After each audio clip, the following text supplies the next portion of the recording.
but I can't read, I can't write, I can't spell, and most of the time I don't know my left from my right. Now here's the thing about me that's a secret that most people don't know. I'm borderline retarded, and I can't read.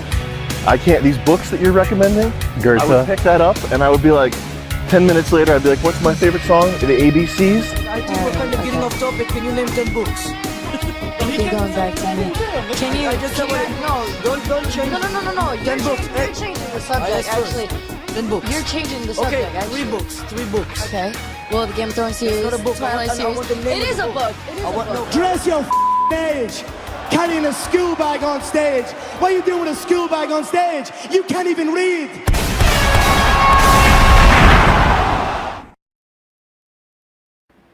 It's good to be back. It's good to be back, baby. How's it going, Prude? I can't complain. It's good to be back. We got first chat of the night. Happy to see it. Ready to tard max, sir. Sir, yes, sir. That's why we're here. We are the biggest proponents of modern day illiteracy that you will ever find on this side of the internet. I've been getting smarter. I've been reading more, and I'm tenfold more miserable. Can't stop, won't stop.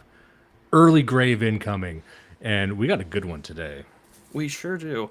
And it's so funny considering the title of this book. I can't even tell you where on God's green earth I first saw this book and title that made me want to go buy it before it released. That's so funny because the book we're talking about is titled Antimemetics. And you see that title and a lot of people get excited. That sounds trippy, especially because it's nonfiction. Like, what could this possibly mean? And I feel like I've been hearing about that book, or I've heard that word off and on forever, but I don't know where the fuck it came from. I don't know. This just kind of manifested through some shared delusion, it seems, which fulfills, ironically or unironically, sort of one of the bases of this book, which is sort of like an idea that prevents itself from being known or fogs itself. So I don't know if we fucking read a book, by the way.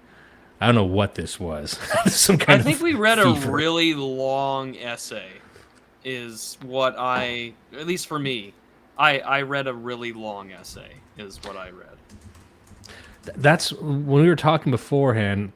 I'm trying to pull up the book here okay, here we go. It is published by the Dark Forest Collective. Let's have a look here so people know what we're talking about. Antimemetics. You can buy it. Soft cover.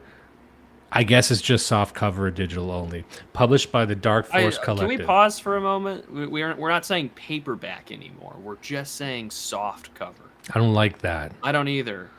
It feels inferior. Yeah. Someone made this decision. And someone said, you know what if we emasculated the book industry more? You've heard of books, right? Now imagine a dick that doesn't work. Who came up with that? Someone in New York, I reckon. Very New York type styled thing. We got. I will say this, Dimes, because you never know who listens to these things. Because we had the publisher of Spinal Catastrophism repost the first episode we ever did covering this book. So Nadia, if you're listening, please treat this stream with some constructive criticism. I enjoyed reading it, despite the things I'm going to say on the show. But whoever came up with soft cover, terrible idea. Despite everything that's about to happen.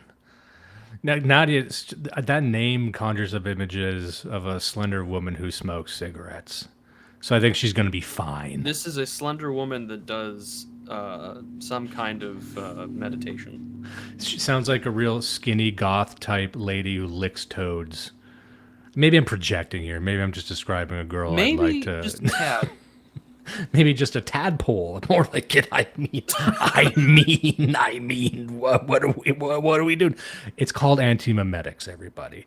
Why some ideas resist spreading. So give it a look. To your point you just made, I think the Dark Forest Collective have some answering to do.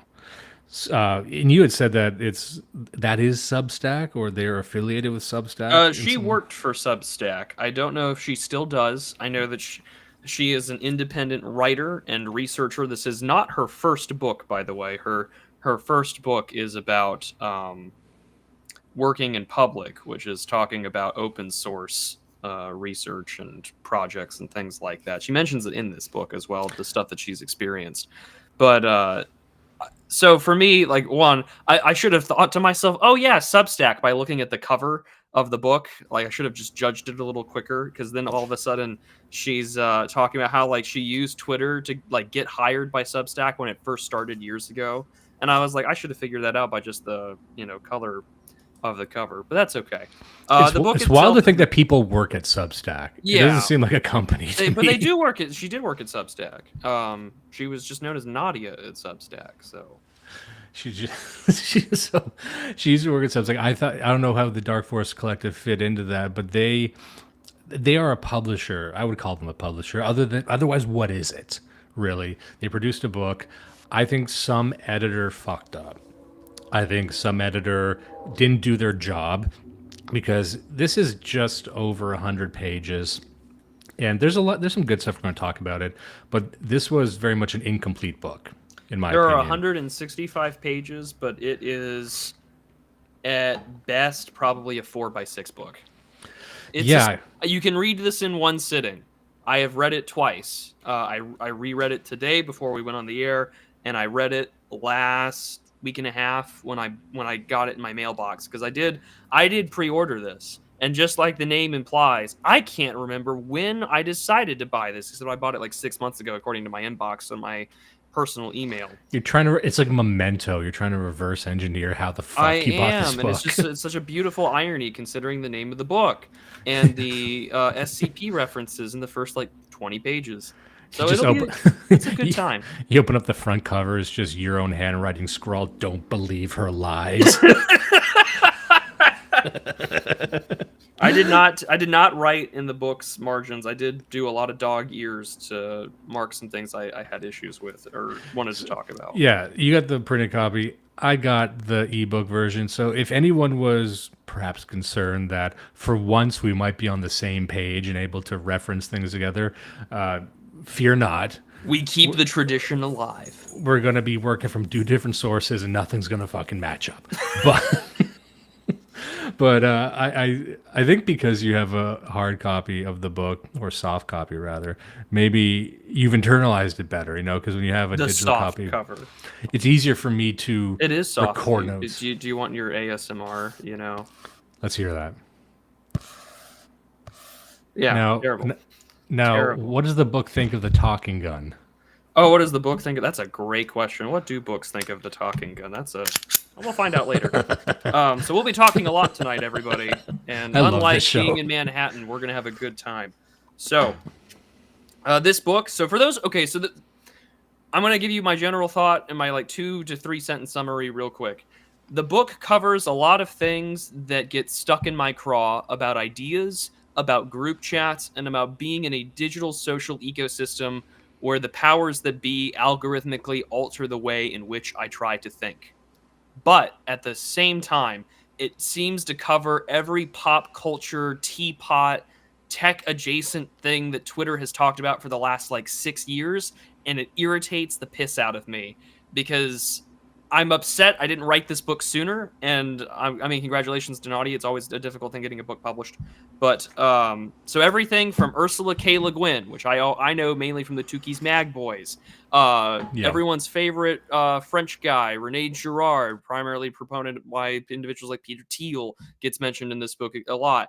Leo Strauss is mentioned. The SCP Foundation is mentioned. Twitter group chats get mentioned. Curtis Yarvin gets mentioned. So part of me is like, man, this is really interesting. But then I have to realize that Nadia and I live in 2 entirely different worlds, which is something that even she makes reference to in this book, that we all live in these different disparate realities. And so the book feels like a very long stream of consciousness. And it makes sense because she's had this draft and idea working in her mind for years now. And I will say I still enjoyed reading it. It's a recognition that Nadia and I come from 2 totally different worlds. And I would recommend reading it. There are ways to get a hold of it if you so wish. But I'm left wanting more, is what I've got to say there.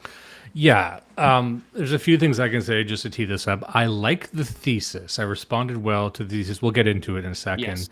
But this was a strange case where I liked the setup, and this was right at my alley, but I didn't like any of the cited sources. I didn't really care for any of the examples, and I think a lot of it is grounded in an incorrect reading of the source material, even though I detect a great enthusiasm for this type of thing. And what I found interesting is, this is very of the moment. This book, when we talk about Charles Cochran or even when we covered, violent stuff, like what was that book on violence? Anyway, the examples of, these books. Oh, on Resistance to Evil by Force. Yeah, exactly. Yeah. Have stood the test of time, and maybe they can do well with some extra interpretation. Anyone can read this, anyone can understand it, and it's a snapshot of this moment in time. And it's a snapshot of a specific type of woman. And I don't know anything about this woman, but she reminds me of a lot of the women that I've come across in this space who, despite not having an original thought in their head, are still greatly enthusiastic about this thing of ours, this space. They love heterodox ideas. They love edgy things. They love, if not radical ideas, then the taste of radical ideas, the scent of radical ideas. And so they try and anthropologize everything. They try and do a meta-analysis, not just of the ideas, but the people talking about the ideas. So you have a book like this, which is very interested in what group chats are, which is, kind of interesting. And one of the speeches I saw not long ago was from the filthy degenerates over at the Ramilia Collective, and they're speaking at the Urbit conference. And they're there wearing ski masks, of course, because of how dangerous they are. But they're giving a speech about group chats. And that's where I kind of started getting into this thing where, there's people out there who think group chats are very, very important. And the topic... And I would argue they are. Yeah, and they were saying that everyone has a group chat. Okay, what do you mean by that? And they said, George Soros has a group chat, or Mark Zuckerberg. You have a group chat, you and your friends, and so do all of the elites, all of the important people. And I said, well, here's the thing: George Soros does not have a group chat. He doesn't. I'm going to tell you right now. But he says, well, no, anything can be a group chat. No, it doesn't need to be a Telegram group or a Discord, but they have their own inner circle. I'm like, okay, well, then that's not a group chat. You're just saying that people have their guys. It can't just be that, because we've known that across time. Everyone has a fucking inner circle. Yeah, fucking duh, of course. But they'll try and take an internet thing and explode it out into a more universalist rule that they just discovered. And they'll give everything a new name. They'll give everything a novel title. But it'll sound interesting at first blush, and will feel good consuming this. And you might read this and say, there's a lot of really great ideas in here. But I would encourage you, as we will do in the next little while, step back from it, especially if you're from this space, and say, does that sound right? Or does that sound excited?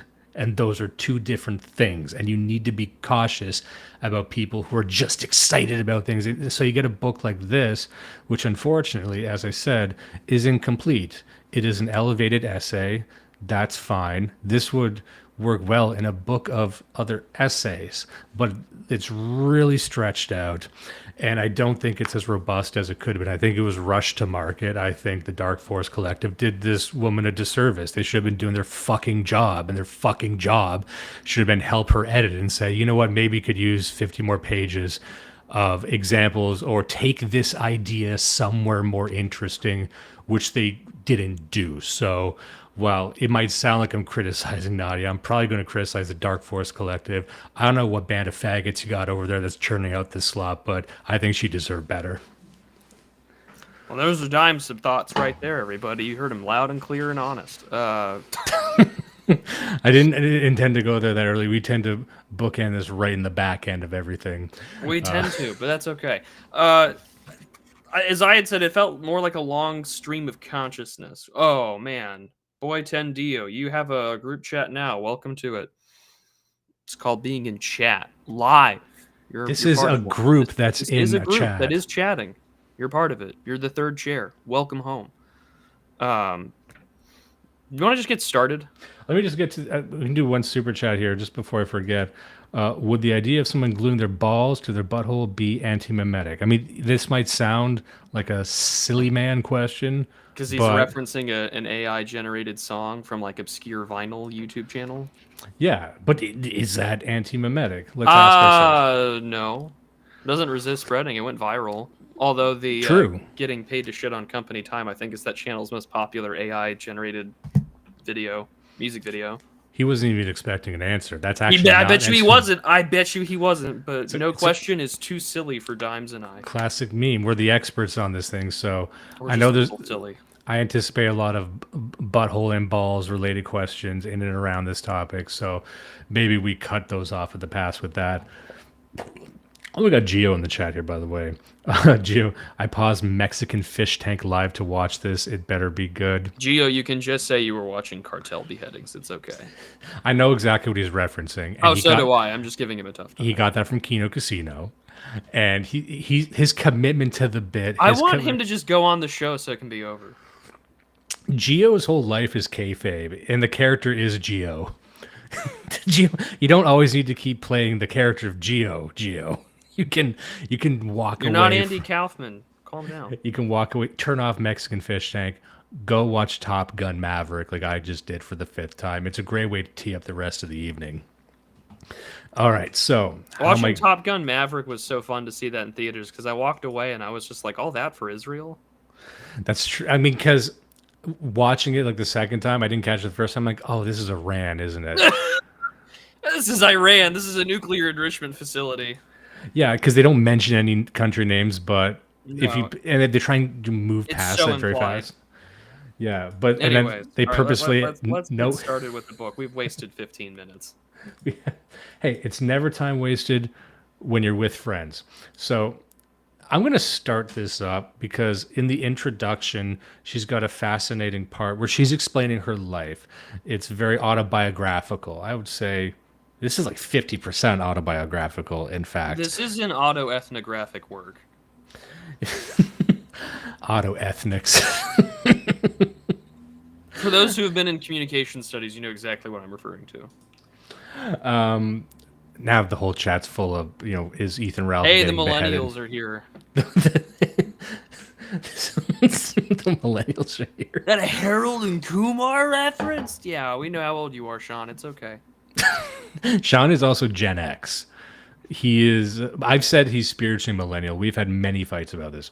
So I'm looking at the page right here, and I'm going to just jump right in. She is explaining about how she came to this topic. She's talking about her life. And I think this is very important in understanding who she is. She says, but upon further reflection, I realized that I remembered those stories about her life because I'd written detailed accounts of these experiences, then revisited those accounts until they transferred into my long-term memory. I couldn't think of any experience I'd had that I just remembered without either a written record, photos, or someone else repeating the story to reinforce the details over time until they become indistinguishable from fact. I have no memory. I have no memory of any movie, television show, or book I've ever watched or read, though I can usually tell you if I like them or not. So I read that and I was ready to really not like this book, but I was fascinated by it because my first thought when I read that, Dimes, was like I literally wrote down on a sticky note, unreliable narrator. Yeah, like I'm not trying to be mean here or not trying to bully, of course, but like to openly admit that you've comment was a little mean, I will be honest. But really, you've heard people saying that, they don't have an inner monologue. Okay, maybe they got. I think she admits she's got synesthesia, where she can see sound, something like that. But I've never encountered this before. Someone who actually doesn't have any memories.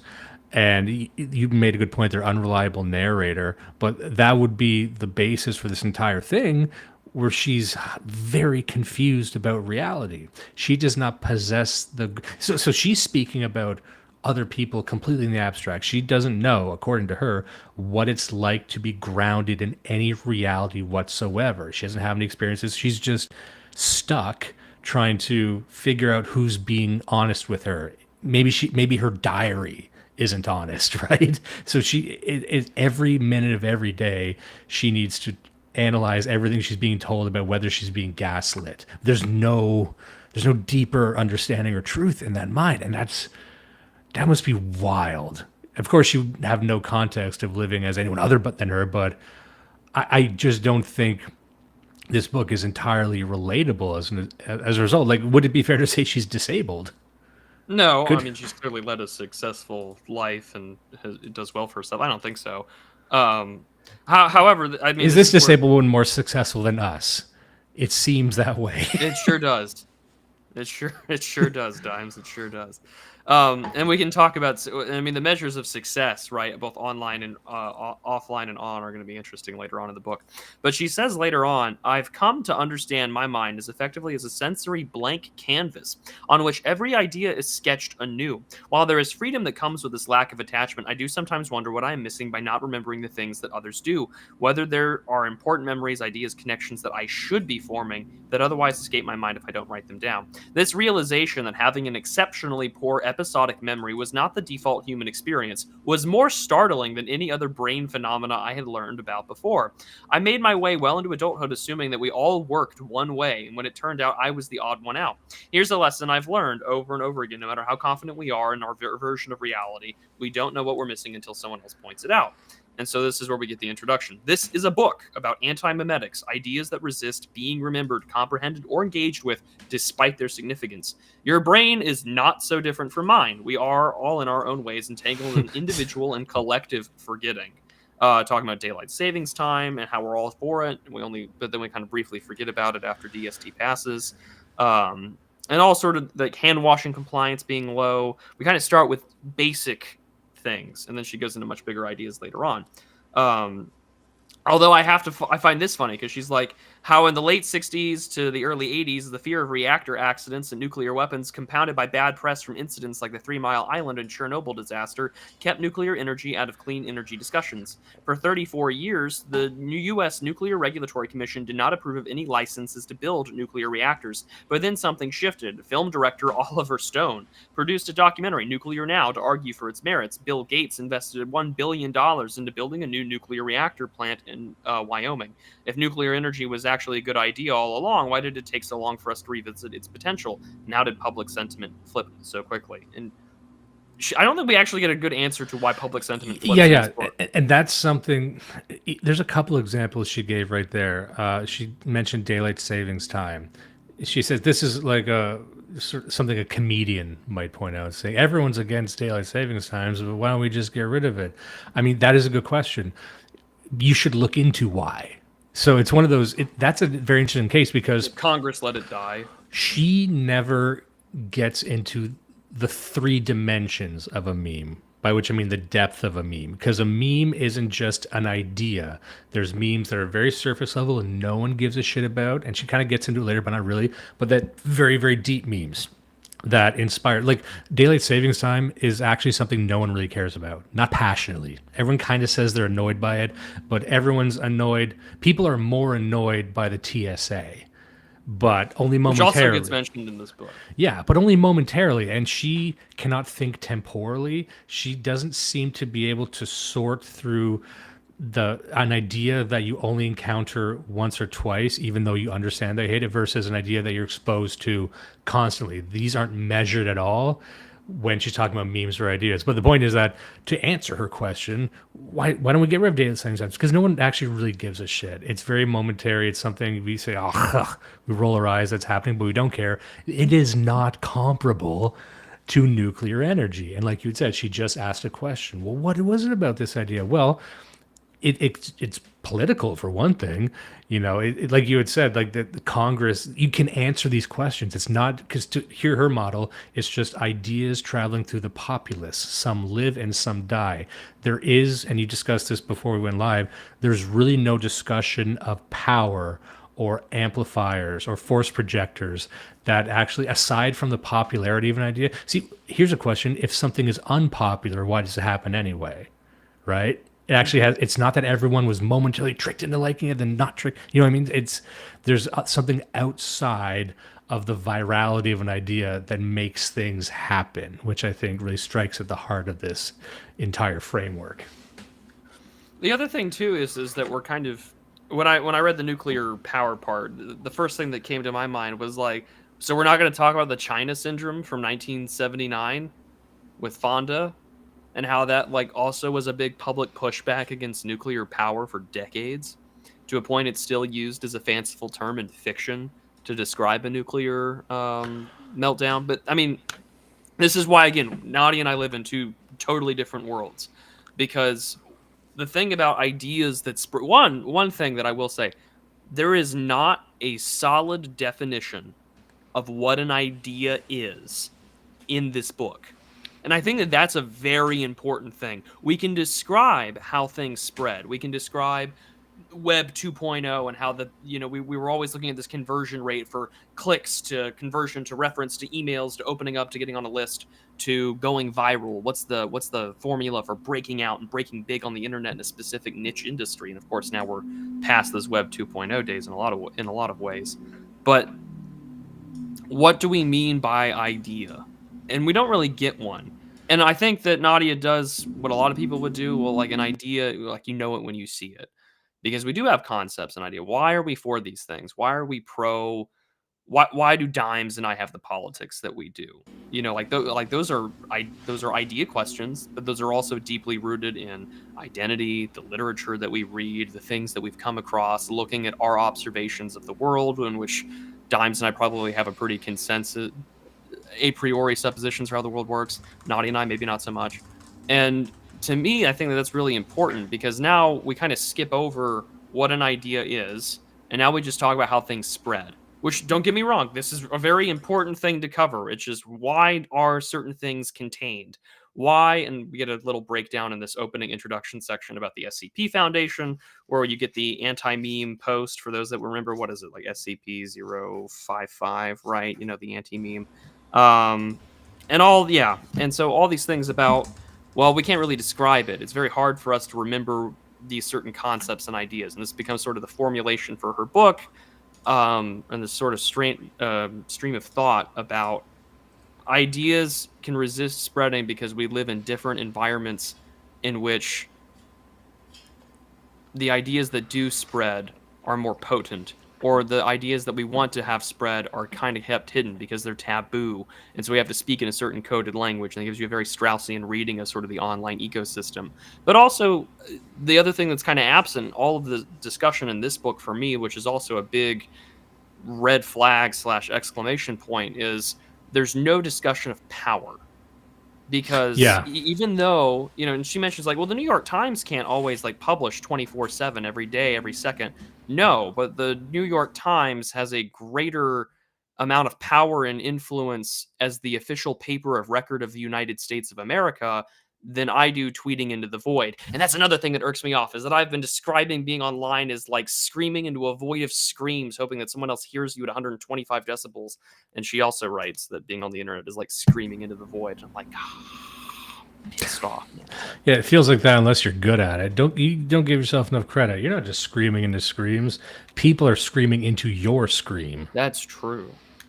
But I'm still mad. But I pulled up the reference, so people who don't know what SCP is. For those who don't remember, or for the and this is relevant because she talks about this book. There's a book called There is no anti-memetics division. Yeah, which is written by the same guy who wrote SCP-055. Which sounds good. I haven't read it, but I used to be into SCP stuff, but like long time ago. And for people who don't know, it's like a decentralized, you know, open source fiction project where you probably played games based on it or seen references to it. But I got to. You probably all know things like the hard to kill lizard, SCP-173, the statue that if you break eye contact with it, it kills you. Things like that. It sounds like a lot of Doctor Who type villains too. I've outed myself as knowing what Doctor Who is, and even knowing it enough that I know specific monsters. You are still technically under His Majesty, and to some extent, I'm not really surprised. Thank you. See, this is why we're so good together. He saved me from being gay just there.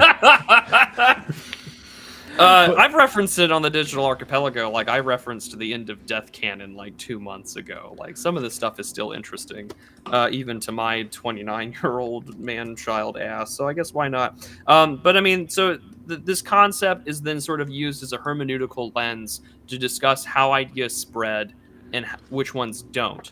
And I like the idea. As we've seen here, like, what is an anti-meme? It's an idea with self-censoring properties, or taken into a sci-fi realm, it's an entity that's wearing not only just a cloak of invisibility, but a psychological cloak of invisibility, where you don't notice them. They cancel themselves from your vision, and they, prevent analysis by some, quirk of reality or some sort of glitch. They're people that you forget about them. And so, taken into just the realm of communication, it's an idea that circulates, but it keeps certain people from even seeing it or acknowledging it. Now, I hear that. I say, yes, interesting. I like that. Tell me more about that. But you had made a good point just a minute ago about all the different directions you could take this in. And I was reading another book recently called Reality, and it's From Metaphysics to Metapolitics. And hold on a second here. Sure. I think I'm sharing. Sorry, a second. While you're doing that, keep in mind, this is a book written very much in the tech center, tech adjacent, rationalist adjacent part of Twitter and so on. I did enjoy this. I'm just going to read this little paragraph. At the same time, it just so happened that I've been writing my first book, Working in Public, the Making and Maintenance of Open Source Software. I spent the prior few years researching on how to open source software, free and public code that anyone can use, ranging from hobby developers to big companies and institutions was built. Long story short, open, borderless communities were a recipe for entitlement rather than collaboration. Boy, ain't that the truth, whether it's in tech or in our respective countries in Canada and the United States. Just thought that was a little funny. It's funny. Just the idea I was going to get to before, apologies for the delay there. There's a lot of directions that this book could have gone in. I was reading this other book called Reality, From Metaphysics to Metapolitics by Wynand de Beer. And you watch him build towards an idea, and he has to start by saying, what is a soul? What was the Christian idea of a soul versus the Hellenistic idea of a soul? And he goes right to the root of something and starts building upon it to work his way up to this idea called metapolitics. And I wish Nadia had done that here, because if you want to talk about memes, what you're really talking about is information. And you said, what is an idea? We don't really establish what an idea is, and how can you discuss what a meme is without knowing what an idea is? And you really need to then talk about information. What is information transfer? What is entropy, which attacks information? And you can get into information theory if you want. This idea, like, when you're trying to communicate with someone, even vocally, what is going on here? What is really going on here? What you're trying to do is take an idea in your mind, fashion a linguistic or communicative shell around it, and transfer it to someone else's mind. That's what you're trying to do. You're trying to teleport one idea from your mind into their mind. And you lack that ability because you're not telekinetic. So you have to adopt all these skills to make sure that your idea enters into their mind the way you want it to. And how can you do that? Well, and to give the example of, if you try and yell to someone from a distance, and you're just quiet enough and the thing you're saying isn't too clear, it actually arrives at them as noise. It's static, jumbled static. And so it broke apart. It fell to entropy somewhere along the way. So how could you actually prevent that? Well, you can be louder, you can be more explicit, use fewer but more direct words. Hell, you could even use hand gestures to communicate your idea more. All of these things are in service of transplanting that idea, which is the entity, that's the subject here, into their minds. And the more effectively you can do that, the better. And so certain languages actually lend themselves to do that better. That's why English is so popular. But also that's why things like subtleties and metaphors and culturally sequestered ideas work better to transmit ideas within the culture rather than being translated, things like that. So I'm like, if you want to get into this idea of an anti-meme, you have to talk about, you need to spend 50 pages on what the fuck is an idea and what is information and how similar is this thing in your mind called an idea? How similar is it to your own DNA? Is DNA just another way that information encodes itself in a shell to transmit it into the future? You can take this in so many interesting fucking directions. And then you can graph that right onto technology and where this ends up in 30 years. There's no talk of the past. There's no talk of the future. So I see this as a great missed opportunity. And if I was her editor, I would have given her some fucking guidance on that. And we could have had a 300-page book that everyone wants to read. And everyone says, yay, Nadia, yay. You 7-foot tall, thin juggalette smoking cigarettes. You're the new Curtis Yarvin. Smash his face under your 12-inch stiletto heels. I tell you what, this bitch is an anti-meme right now because I'm all no dimes. I think you're just horny. I think I understand how she will resist you understanding how angelic she is in my mind. But that's the genius of antimemetics. If you don't understand this, it kind of means I'm right. Sure, buddy. So I'm just looking at the chat right now. Meme so good, the feds want to know about it. This is a good example here. But I mean, Vitlaus is right though, because I mean, there are memes so good that the feds want to know about it. Like the kind of like, I don't want to call them. Well, I am going to call them idiots. The guys that kind of got entrapped by that federal informant in the Gretchen Whitmer kidnapping plot, where like there were like 2 federal confidential informants a part of that group. Definitely seemed like something was fishy there. But also, like, again, we're looking at this book from 2 totally different epistemologies. Nadia is not a right-wing person at all. Dimes and I very much are. And there are some things in here, like, for instance, there's a part where she describes Greta Thunberg as successful. Interesting use of the term or the phrase, but okay. I'm not sure I would call Greta successful. But that's just something else. But that's an interesting thing, because from her perspective... But is Greta successful? Is how dare you a successful meme? Absolutely. Well, that's the thing, because we would say, was she successful at what we assume her goal to be? And maybe our assumptions are misaligned here, because maybe what she wanted to do was to be a young woman, not even that young, she just looks really young. Anyway, she's in front of the UN and she's causing a fuss. And she caused a fuss and she's in the news. So if that's all it was, then mission accomplished. We would assume that there's a larger goal she has in mind, which is to affect public policy, to which there's no evidence that she did.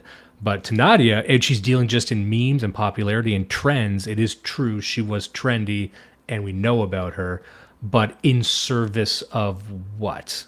And did she even stick to that? Now she's just about free Palestine. So I don't even know if she's in that same realm anymore. And does that speak to her effectiveness? She was successful in getting Israel to pay for something. Yeah, she got a free plane ride. And only Israel will charter an entire plane for one political dissident and make her fly coach like she did. They could even give her first class on her own plane. We're trying to be good. We're going to be good. We're going to be good guys this episode. All right, so we've thrown a lot of ideas at people so far, but I feel like we just need to... Let's just get into the book. Okay, you know what? It's better to tee it up with her own words here. So I'm going to page... I believe it's page 20 here. Or, yeah, here we go.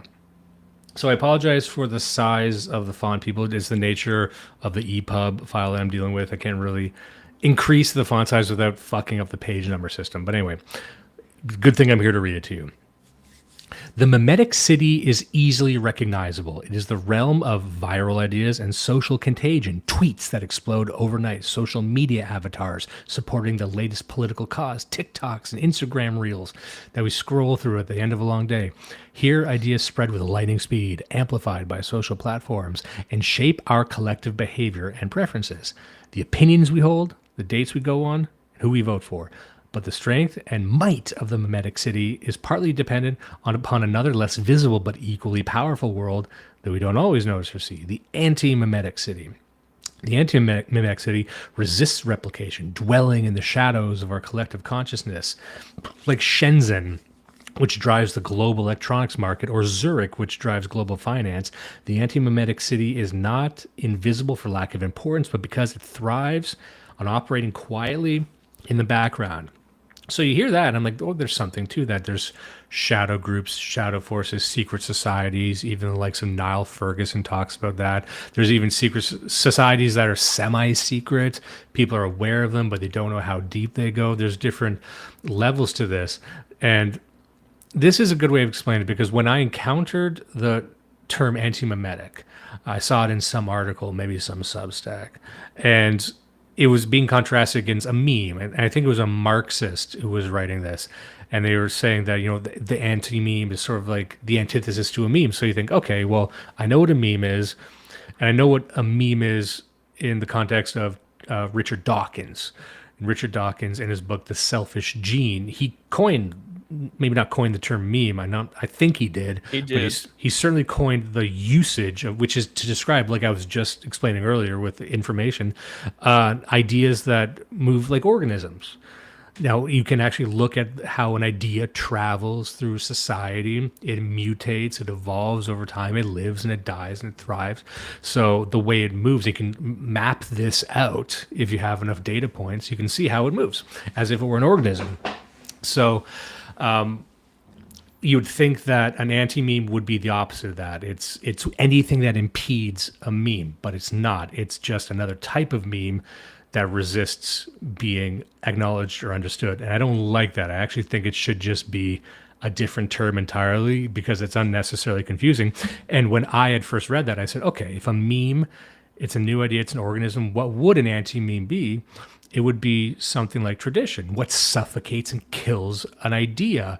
It is the paradigm, the status quo, the superstructure, if you want to utilize a Marxist framing of it. That can be seen as anti-meme. Tradition would be an anti-meme. That made sense to me. That's not how she's using it. But I also feel that that's absent in her analysis, that the ecosystem where memes move, and you just talked about this, like a power structure or force amplifiers of ideas, like the New York Times, and there's different levels of, projection that these different the people who purvey the memes, right?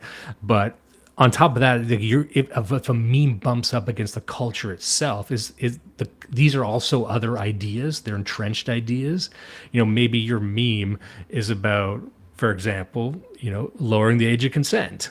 And then you're bumping up the fact that everyone hates that. That's not caused by the New York Times. That's just, it's something deeper in us that we're repulsed by that idea.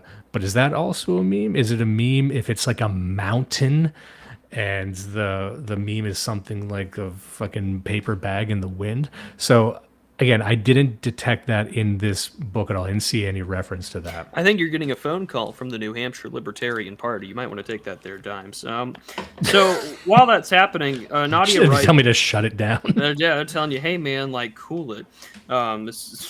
We got Chase Oliver to do that for us. Well, so Wolfgang makes a point. Wouldn't thought-terminating cliches be considered anti-memes? It seems to me like a different term for the same exact thing. That's what I thought, too. Like, an anti-meme is something that kills a meme. Maybe it's a thought-terminating cliche, or if we want to think of it deeper, it would be tradition itself. But yeah, same kind of idea. She goes into it here. So she says, anti-memetics are a shadow city built on thoughts, knowledge, and practices that do not easily spread despite their importance to our lives. It is a place where lost wisdom, suppressed beliefs, and uncomfortable truths circulate freely, only to be forgotten once we return to the bright, sunny memetic city. In the anti-memetic world, ideas move slowly but deliberately. Their integrity is protected from the relentless compressed cycle of memetic replication.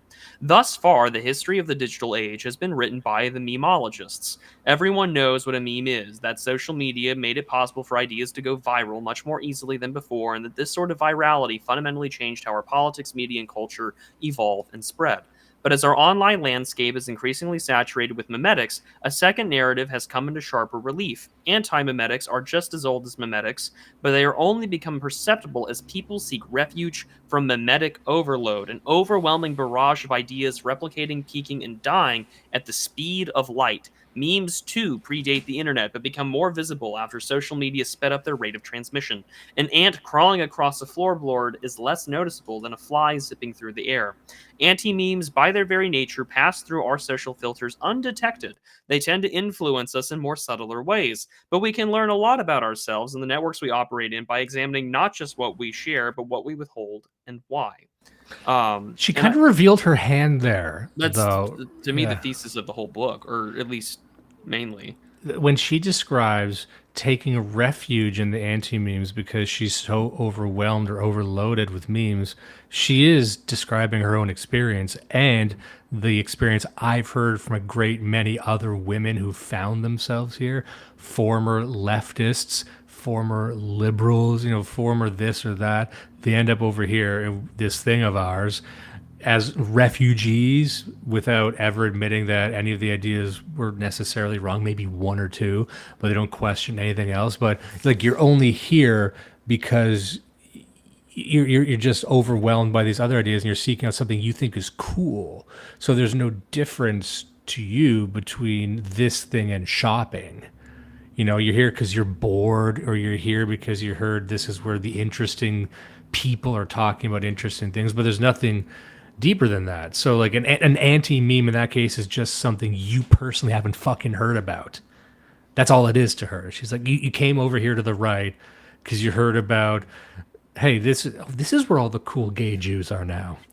And she came over here and said, oh, they're talking about Mussolini. Interesting. Like, everything's interesting. It's like that fucking, who's that dumb cunt from Red Scare? Anna. She had that quote, ideas are my cocaine.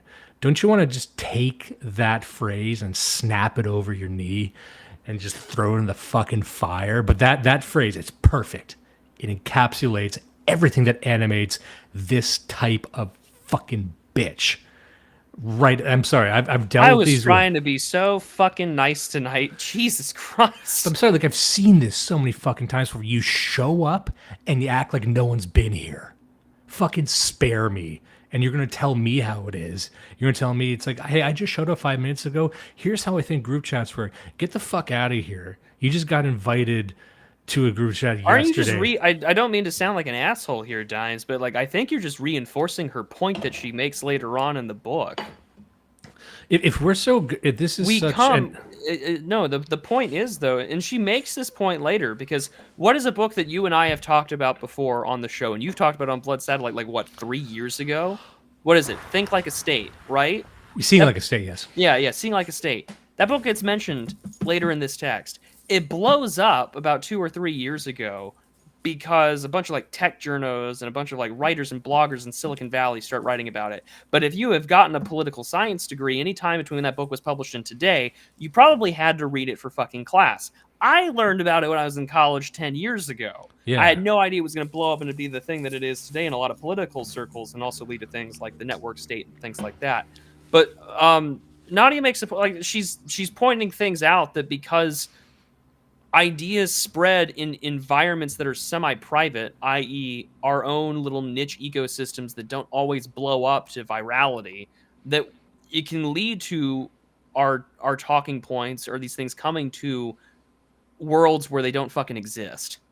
Like, would you have expected that, I don't know, maybe the casual, I don't know, JQ posting that you kind of see on the timeline nowadays, would you have ever expected that to break the sort of containment that it did maybe 3 years ago, when this was all kind of like quiet, repressed things that we didn't really talk about? The reason why the show that we are now doing now got started because we talked about a book that stayed on my Odyssey channel for 2 fucking years. Like, you're all right. Are you absolutely right that there are tourists? Yes. Do I think Nadia is necessarily one of them? No. I think she just wrote a book because she wanted to, like she said, she had this thing in her back of her mind. She wanted to write it down. Do I agree with some of your complaints that you're talking about? Yeah, absolutely. I'm just trying not to be People need to stop writing. People need to. People need to stop reading. I know. Quit reading. Hey, you got an idea? Good for you. I got a couple of ideas too. Heaven forbid I write them down. I shouldn't be writing. I got a Substack. Whose idea was that? Who's responsible for Yours? this? Fucking Satan, probably. All the bad ideas. We're gonna get into Rene Girard in a minute. That's relevant, actually. Believe it or not, this is gonna be relevant later. Maybe I was too hard on Nadia. Let's rewind. Nadia, love you. Hey, girl. Hey, how's it going? Some things were said. I'm trying to make this episode an anti-meme for Nadia specifically. I think it worked. So here's this is all a strategy, by the way. It's not like I just flew off the handle like a sociopath.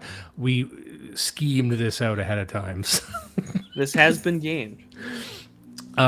So I've been slammed down into the ring. I am now 6 feet under like Hulk Hogan. Yeah, Hulk Hogan. Fuck, this is going to become Digital Archipelago in a second. It's I know you got to save that one up for. Well, I'm hosting tomorrow, so I mean, there's nothing that I can do here. But however, she writes here about a darker end to the end of history. Some people have declared a more ominous version of Fukuyama's end of history, a sort of dark age where culture is merely recycled rather than created. This cultural stasis, it appears to be producing to be a product of mimetic overgrowth, like a yeast that's buried itself into every warm, dark corner of our minds and allowed its white spores to unfurl. Culture critic Ted Gioia, a proponent of the Dark Age thesis, points out that 27% of music tracks streamed today are new or recent, that 83% of all Hollywood revenues come from popular franchises, as same with most video games, Minecraft, Grand Theft Auto, Super Mario Bros. Are old, and that these trends are accelerating. Soon we will enter an era, Gioia writes, where children will play the versions of the same games that their grandparents once enjoyed. W. David Marks, who bridges mimetic desire, again, we're building off Girard, and the cultural production in his book Status and Culture, argues that the value of cultural goods like music, fashion, and art usually derives not from their intrinsic merits, but the social status they confer. While social media made it easier to discover and access new and ever more niche subcultures, hence the desire to anthropologize, Marx believes it has also reduced our desire to challenge culture in surprising ways, because it is more prestigious by mimetic standards, the desire to imitate, mimetic standards, to use proven formulas for grabbing people's attention than to do something potentially risky and original. I would argue there's a lot of truth to that, in part because there's this mimetic desire to always replicate the protests of the civil rights era. You see this even today, despite the fact that those tactics don't work, and that no one wants to use tactics that do work, like the Weather Underground. Yeah, that's something potentially risky and original. Not that I endorse that behavior. Yeah, just pointing something out. But even that statement is interesting because there's something perhaps anti-memetic about the concept of political violence, especially now. And was it made anti-memetic? Because how can the very concept of violence be either memetic or anti-memetic? Is it something deeper? I would say so. But we have been so propagandized, especially in our space, we are highly allergic to anyone saying something like that. There's some people that kind of get away with it. I know there's a writer named Catgirl Kulak who advocates for this in so many words all the time, but saying the phrase political violence is more effective than just simply political advocacy has an anti-memetic quality. People won't even look at that. And they don't even want to look at you when you say it. They're terrified of that. They would because that's a very repressed idea. By saying that, or even talking about it, will get you arrested in certain countries like Britain. Which is an interesting idea, that an idea as fundamental as violence can become anti-memetic, or is the idea of violence deeper than just memes? And I just keep returning to that. It seems like I'm getting bogged down in semantics, but as you said at the start, we don't really establish what an idea is. And without that, we're just lost in the fucking wilderness on this topic. Like, what is the understanding of love different than a new idea, a new political idea? These are all kind of ideas. Is a concept different than an idea? And is idea different than a meme? There is no, we kind of get into a layer which talks about like a super meme and stuff, but those are just real gradations of this idea of like a meme as an organism. But if you don't... Well, idea is organism, really, because at this point... Yeah. At this point, it's just you could really just call this anti-ideas, why some memes resist spreading, and the title would be kind of interchangeable in this regard, at least for how the book is written. Yeah, or like is there so anything at this deeper point, than that? it really, I mean, it does go. I mean, ideas are deeper than memes, but for the sake of what we're talking about in the book, memes and ideas are fundamentally just interchangeable here. Yeah, and then there's no difference between that and deeper understandings of ideas or things you really just take on faith even. And it seems like, why would you include that in this book? Well, you need to include that. You need to include the whole thing. You need to describe the world in which these memes travel, because that world will explain to you more about which memes live or die. It isn't just, they don't exist in a vacuum. That would be a more accurate way of saying it. And it's not because of some characteristic of the memes themselves. Like if an idea doesn't spread, okay, let's go back to an example she gave. Okay. It was, aside from Greta Thunberg, it was something about, let's say, nuclear energy. Is it true that everyone was scared into hating nuclear energy until Oliver Stone came about? That sounds like she just read that somewhere. That sounds like something someone told her, because the narrative of nuclear power, especially in America, is fascinating. It's had ebbs and flows and ups and downs. And even to this day, some people are still skeptical about it, or they've been burned on the topic entirely. People who may even be on the side of nuclear energy don't even want to fucking talk about it because it's been so polluted. Or any idea like that, that it's so big that her understanding is it wasn't popular, and then it was. What caused that? It must have been something about someone must have allowed people to talk about it. And I don't think that's what happened. I don't think that explanation of the narrative of nuclear power, for example, is really how it happened. You know what I mean? Because it's not like a light switch got flicked, which is what it sounds like in her describing of it. It's very, very reductive. And then if you look at the narrative structure of nuclear power, you understand the forces at work, the institutional forces, which aren't just memes. It's not just memes colliding each other like some fucking petri dish. It's a much more dynamic understanding of what memes are, but you need to factor in all these things that we're talking about. And without that, I don't really know what purpose it serves other than, hey, group chats are kind of cool. Group chat, you know what I mean? Like, if that's it, then let's let that be it. But I don't think you can extrapolate that in this other stuff and just throw half-remembered news stories at it. It sounds like I'm getting riled up again, but no, I think you're right, because one, like nuclear energy and nuclear weapons in the United States has such a long and sordid history between fight over civilian control with the DOE and the military with nukes, or a regulatory commission that doesn't want to touch this with a 10-foot pole because we've been so effectively propagandized by Congress, and Congress doesn't want to talk about it because it gets buried in with the climate change narratives that we have. You have, like I mentioned earlier, the China syndrome thing. That was a huge anti-nuclear film that did play a role on the public consciousness. And if you don't think it plays a role in the public consciousness, keep in mind that President Reagan saw the movie War Games and freaked the fuck out with his Joint Chiefs of Staff. Like, you can read about this in his biographies. He flipped the fuck out over that, thinking that like what could happen in the movie War Games could literally happen in real life because someone was like, Mr. President, it's so much worse than that. And so, but also there's power that doesn't get mentioned at all, which really irritates me. Because later on, she writes about anti-memes have been there all along, working their hidden magic throughout history, such as taboos. Like, you're not supposed to talk about sex, politics, and religion at the dinner table, or with finances at the workplace. Don't ask, don't tell, whisper networks, and secret societies. And so it's just like, okay, so these things are meant to be secretive, they're repressive, because they're gatekept. And so we do live in a far more anti-memetic society than we did maybe, just 5 years ago on the internet. Why? Because we've all retreated into the last vestige of a gate-kept community. My HOA is my ability to get your ass out of the group chat. It's that simple and that straightforward. But what does that also mean? It means I have power, that there's still an ounce of sovereignty, whatever little facsimile of sovereignty that there exists now is only online. And so the anti-memetic property of, say, taboo exists because the culture has fundamentally been in one direction and one direction only for the last 70 years. Right? Like, what is the post-war consensus? That's a big question that you might want to unpack. Does it have anything to do with events that took place during the 1940s? That's a really good question. And so, but that plays as a taboo that we can't talk about things. Why can't European nations be, I don't know, homogenous and proud and nationalistic? Well, we have this thing that tells us that, some things happened in the 1940s and now we can't talk about it.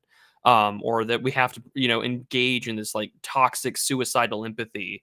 So we have to be replacing ourselves, which no person wants that. But those things become, like we see with these like progressive activists that we see in like Britain, right? They're like, well, I'm still pro-refugee and asylum. And it's just like, so you're okay dying and getting groomed, or your daughter getting groomed? Because apparently we've now got these taboo or these mimetic properties so powerful that we're overriding the most basic consensus of human biology. Whether it's men saying like, fuck this, I'm walking away when it comes to dating, like women are not worth my time, despite the fact that the greatest motivator for all men has been to get laid and to reproduce, or that I'd rather see my country enjoy the rising tide of color because I don't want to be called racist. Like that doesn't, like, these things don't get talked about in the book, and this is why I wanted to review it. Because like, well, this is what I was saying about the book, that there's a lot of the book that I don't really care for, but after reading it, to Nadia's credit, hey girl, I kept returning to it. Like it's enough of an interesting thesis that you run it over your head, and it's like there's something about the idea of anti-memetics, and it, of course, she didn't come up with the idea; she took it from SCP, but there's something prevailing about it. Like you still want to apply it to your real life, and because I do see people try and deploy this and utilize this. I'm reminded of a few examples from our space. I'll give a couple of examples because I think those will help people understand it a bit more. So back in the day, they had this site called 4chan, and this was a place where all the cool freaks hung out. And one of the things that you would do on the random board or on the politics board, you want to keep out normies. Above all else, you want to keep out that's where that term normie originated, was on 4chan. And how do you keep normies out from this cool space of ideas and discourse? You don't want to be ruined by them, because if you get too many normal people to show up, men or women really, it just gets corrupted and it starts to suck and all that. So you want to keep those out. How do you keep them out? Well, you spook them. You spook them with extreme content, and it would be gore or porn or trans porn or whatever it might be. All those taboos, and you would build a shield around this thing of taboos to filter out these people. But the question that I have is, and it's not really a question, it's more of an assertion, it's that if you employ these taboos, they will eventually filter back in and totally pollute the discourse. So in the example of 4chan, if you have too many people posting too much gore and trans porn, it eventually just becomes a place full of weird gore and shocking trans porn, and then you become desensitized to it, and then eventually it's something you're into. And there's a lot of people in these spaces who started issuing that pornography to scare people off, and then after a few years, they're a guy with a 10 gigabyte folder of trans porn. I'll give you another example right now. And this is going to get us in trouble, I'm sure, but I see the Groypers do this a lot. And I'm not going to get too deep in the Groypers, but I've spoken to enough of them, so I know they're doing this on purpose, where they get into what's called cunny posting. And it's basically flirting with pedophilia, right? To try and, they're against normies. What enrages a normie these days? Everyone's desensitized to everything except a pregnant 12-year-old. So they have a lot of memes about pregnant children just to piss you off. And then even the guys in like the BAP sphere, they'll do this all the time. What they want to do is rile up the moralists, as I call them. So they'll issue all these memes or stories or posts or whatever it might be, talking about like violent gay stuff. You know, Bronze Age Pervert did one the other day where he was fantasizing about being like gang raped at a gym. Everyone's like, hey, why are you posting so much weird gay shit? And he's like, you don't understand, this is politics, you know, whatever it might be. And, you know, he's being retarded on purpose. That's what they'll say. But, you know, if you have to say it, it really shows your hand. Anyway, let's take them at their word. What they're trying to do is to keep the normies away, filter them out with this extreme messaging. But at what point do you just become a hub of violent gay nonsense or pedophilia, at some point does that just seep into everything you're doing? It's not a shield. It can't remain a shield. The taboo itself is not an effective filtration system. It's just a goo that you're painting around yourself, and then it gets all over your hands, and then it gets all over you, and eventually that just pollutes, to me, it pollutes whatever idea you were trying to normalize. Long story short, I don't think you can just wield taboos as if they're like little scalpels and you can sort of just neatly carve sections out of yourself to make yourself, conveniently ugly to them. I think you just end up mutilating yourself. And I've seen it happen. So I don't really think this is a good strategy, is what I'm saying about her ideas. Anyway, what do you think about that? Well, I think to bounce it off the book as well is that she writes here that our realities become increasingly based off the shape of our networks. And so and I talked about this, I did a Twitter thread maybe a couple of weeks ago on this issue, is that unless you're in on the joke, or if you're in on the group chat, or if you're in on the you're just in on the joke, right? You're not going to understand why things are happening other than like you find it offensive or transgressive or whatever, and it's done so as deliberate bait, right? What we would call rage bait or troll posting, things like that. These things happen, and there are terms that we can say online, thought-terminating cliche. I don't know where that term originates from. It may have been cooked up in a group chat somewhere, but because I'm not in said group chat, or I'm not friends with the blogger who coined that term, I have no fucking idea where it came from. For all I know, it got like cooked up somewhere outside like Fort Detrick or whatever, right? Like you have no idea where it comes from. And so, for us, we might look at that and be like, oh, that's fucking terrifying because that's so disgusting. But at the same time, because we are online and our existence are based on our networks, we have these perceived in-group out-groups, right? And that has shaped our social psychology on in the world. And Nadia writes about that too, that like if you look, she cites a paper from some Korean sociologists about the Occupy Wall Street movement. A sparse network to a more densely, highly clustered one, YouTube, whose structure more closely resembles group chats today. The researchers found that influential voices on Twitter helped disseminate information and bridge across communities, and those on YouTube's had high overlap in shared ideas and meanings. And so you have this exposure question now. And so all that I'm doing now is being part of a network that reinforces my ideas, or at least puts them out there, and it pisses off the people I know that it pisses off, and it reinforces like, I got one on the bad guys or whatever, got one on the people I hate the most. And for me, because I'm friends with everyone who hates people who hates this group, who hates people who hates that group, da da da da da, and because Twitter has become, and a lot of our social media, it's not just Twitter, it's also on Facebook, because I have my church friends are on Facebook, and they talk about the same kind of weird, overly online shit that I do sometimes. And they'll encounter a whole different reality on there because I'm not on Facebook with an older generation talking to people. But the same ideas are being cross-pollinated here. And it's like, well, if you know where they come from, then like, cool. But if you don't, you're totally lost. And you're like, what the fuck is going on? And Nadia is correct to point out that like our reality is shaped by network. And the networks themselves affect the algorithms that which we see things on social media. So the way that we reinforce ourselves is by constantly being in this like discursive feedback loop of talking about said thing, shitting on said thing, and going about it to target it. Because if you don't know, like, that certain groups will post this degenerate transgressive shit to get a rise out of you, or that bait is posted to like get the moralists or to get the traditional Catholics or whatever, then like you're just looking at it and be like, oh, this is just sincerity. Because and a friend of mine he's behind a locked account, but he had said one time that a lot of irony posting just becomes veiled sincerity after enough exposure, because you become desensitized, because whatever original ideas or thoughts that you had been sublimated for the purposes of wanting to be seen as one of the guys in the group chat. I've noticed that about Gen Z. Just wrote about that to a T. I think I just quoted it, because we want to be seen as conformist rather than independent. Yeah, I didn't want to mean to interrupt you there, but I've seen that a lot about Gen Z, and I'm not trying to rag on them because I think millennials were just a link in this chain.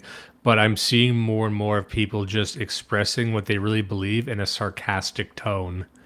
Like it's just like you're saying it as if you don't mean it, but you really do, or you feel like you're not allowed to be authentic about anything. And even David Foster Wallace would have been talking about this back in the day, sort of the crisis of sincerity. People just don't know how to be sincere. Like everything you like has to be sort of boxed into this cynical analysis. You're making fun of yourself for liking it. You never allow yourself to like anything or really to advocate for anything. Everything you recommend to people have to say, yeah, it's gay and it's stupid and I'm stupid and I poop my pants and I drink pee-pee, but this is a good film if you're an idiot like me, like that. You take such a long way. Or this is, I don't know if he will listen to this episode, and I'm going to give him so much shit for it. I have an IRL friend of mine who was a Twitter mutual, and he also did a podcast. He went offline because he's in law school and he doesn't want to have his online past haunt him. But he took me to see him. Gio went to law school? No, I don't know Gio IRL. I would love to have. Gio never goes anywhere. That's the problem. Otherwise, I would do a live Digital Archipelago live in person somewhere. But I have not met. No, I'm gonna figure out a way. I'm gonna get him out to. This is a different fat Italian person that I know. Actually, he's got a type. This is I apparently Prude unfortunately has a type of male archetype friend, and it's just like a fat Italian guy who makes him suffer. And said fat Italian guy was like, let's go watch Mickey 17 in theaters. And I wrote a review about it, and I gave him so much shit in the review. But he's laughing at it, and he's enjoying this thing. He's just like, well, it's stupid and it's subversive, but if you look at it this way, it's kind of chud-coded. And I'm thinking to myself, no, I just wasted 2 hours of my life watching the most Reddit gay fucking movie ever, and I hate you for it. And I'll see you at church tomorrow. Like, I wanted to strangle him. Although it'd be hard to find his neck. And so I'm just like frustrated because like this is a thing I see in real life where they're like, well, I'm just a big dumb idiot. Or like, if I look at it this way and I enjoy it ironically, and I'm like, well, all you're doing is just encouraging them to make more shitty movies. It's the same thing with like the media commentary ecosystem. Like there are people who make thousands of dollars a week doing podcasts shitting on like the latest Disney or Marvel property. And it's like, they know that you exist. There's a reason why James Gunn made a shitty Superman film and still went out of his way in the press and said, this movie is about immigrants. And if you're not supporting Superman, then you're not like a human being. Even though the thesis of the latest Superman film, sorry, spoilers, everybody, is that the message he gets from like his like Kryptonian ancestors is like, you will go to Earth, Superman, and you will use your like Messiah-like powers to rule over them. Superman, and you will go to Earth and you will defend Israel. Justified every time. Can you imagine? You will go to Earth, and you will conquer. You will conquer the world for Israel. So damn, James Gunn really goes for it. I can't believe. Yeah, it's all those Sam Raimi memes you would see on 4chan. It's like, wow, I can't believe Sam Raimi got away with this in 2001. He said the quiet part so loud it became quiet again. It was deafened. I'm deafened. Look, there were so many things I was going to say that, and I didn't write any of them down, and I forgot. I think I got hung up on just describing. Oh, your also, friends. Vibe Camp gets mentioned, and this someone at the very beginning of the stream read the first sentence of the book that you opened up for the EPUB, and they said, "Well, congratulations to you two for actually reading the book." When I got to the Vibe Camp part, when I first read this, I literally dropped the book, and I did the whole like. There's Vibe Camp, and is this the part where she talks about Peter Lindbergh? Peter Lindbergh is mentioned a few pages prior. Let me just pull that up here. So, for me, it's page 48. So for you, it's probably like 58 or 60. I got it as 34. I'll just read it anyway. Okay. Peter Lindbergh chronicled the shift from quote meme consciousness to vibe consciousness in 2023 as a follow-up to his memetic tribes essay, "Meme to Vibe." Already I'm frustrated and annoyed. You know what I mean? Because I intuitively just... Do you have the will to vibe? Do you have the vibe to will? Vibes. I have the vibe to vrill. It's back in the day we had because vibes are about experiencing, not replicating. Yeah, the more I read about it, the more... Back in the day we had this thing called a novelty take. I don't know if people have that. Remember hot takes? Yeah, hot takes, and then you became like, oh, I'm ironically a hot take. I know everyone does it because if your take's hot enough, you make $10,000 a month on X. But we had this thing of a novelty take, which was just a take that so desperately wants to be seen as unique. It doesn't map at all onto reality. It's probably not even something you mean. You're a contrarian. It's a contrarian's take, and so I get a lot of that from the vibe discourse. I'm like, I don't know if people even fucking believe this shit. I just think they're excited to have an idea they think is their own, to participate in they're just happy to be in the discourse. So they latch onto this. Man. So No Guatemalans, just vibes. No Guatemalans, just vibes. Well, because she writes it here, vibes are like the sun. We know that they exist, but we can never look at them directly. Concepts like community, mentorship, love, happiness, culture, education, progress, and paradigms are similarly resistant to hard definitions. But I don't know. I call bullshit. Can I also call bullshit? I think you can define all of those pretty well with a good hard definition. If I can also add to that, you can look at light. You fucking moron. Like, you can't look at the sun. I wouldn't recommend you look at the sun, but you can look at a beam of light. You can look at captured light. You can look at light. Like, this, again, sounds like I'm getting into semantics, but if you want to use a metaphor like that, you better not be a fucking retard. You know what I mean? Like, just... vibes are a lot like sunlight in the sense that we can detect them and we know it's there, because you're trying to make it sound like we don't know it's there, you stupid fucking bitch. Hey girl, how's it going? Love you. So vibes, he thinks, are an evolutionary adaptation to the cartoonish gaslighting levels we face. Boy, was I gaslit reading this book. What? That's a very serious sentence, isn't it? That's like a serious sentence that a regular, cool, smart guy would say. Unlike memes, vibes are not legible. Unlike memes, vibes are not legible, and they're therefore not much. True. I know it. It's first of all, it's dumb. Second, it's not true. Third of all, fuck you. Fourth of all, just a good tap dance into the fucking lake. Fifth of all, this is the thing. I know that a vibe is easy to define in the same way that I know a meme is easy to define, because there are linguistic characteristics that you can associate with virtually any quote-unquote vibe. Even the term vibe shift is a memetic property, a turn of phrase that I can go on twitter.com right now, have a search in quotation marks for vibe plus shift, do a whole look down, and I can get a pretty good social network map of everyone and their mother who has used the term. The thing about this book that I kept coming back to was because Nadia is correct. We are living in an era of tribalistic politics where we create memes and we go into group chats because we are engaging in auto amputation and we want to find like-minded people to resist the fake and gay aspects of this world. Is she correct about that? Yes. Everyone and their mother is right about that when they observe it. We retreat, and this is why she gets the whole dark forest thing from Cheech and Lu's The Three Body Problem in those books, is because we know that once we go outside of our own little areas and we start speaking up, it's very easily for us to get dogpiled on, censored, attacked, called fake and gay, have someone quote tweet you and be like, damn, you know what's smelling there, and then all of a sudden you've started a race war on Twitter. And so what irks me about this is like, I can trace the taboos and I can trace the terminology of certain memes or vibes, if you will, things that we experience, the community that we feel like. There's a vibe that we can trace right now. We can see it especially in certain parts of American conservative and right-wing Twitter.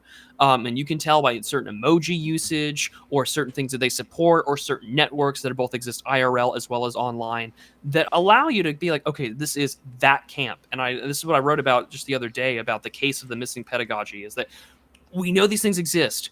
We don't know how to tell others to learn. And this is the thing about vibes that are so interesting, is that we can talk about vibes, but it's very hard to replicate why you feel that certain way about a vibe, other than like, oh, you and I just shared a moment. Isn't that really personal? We looked at each other in the eyes. Isn't that so nice? It's so very intimate. feminine, isn't it? A little bit. It's very feminine and it's very gay, but this is the thing. Because, and this goes back to your point about political violence, and I know this is a hot button red flag issue. Sorry, feds. We're just here discussing things hypothetically. Is that, ignore the talking gun, is that... McLuhan is correct that violence is a quest for identity in the face of oppression and in the face of overwhelming circumstances that are against your existence. He's correct about that. What are we doing online? other than a more effeminate and gayer version of that.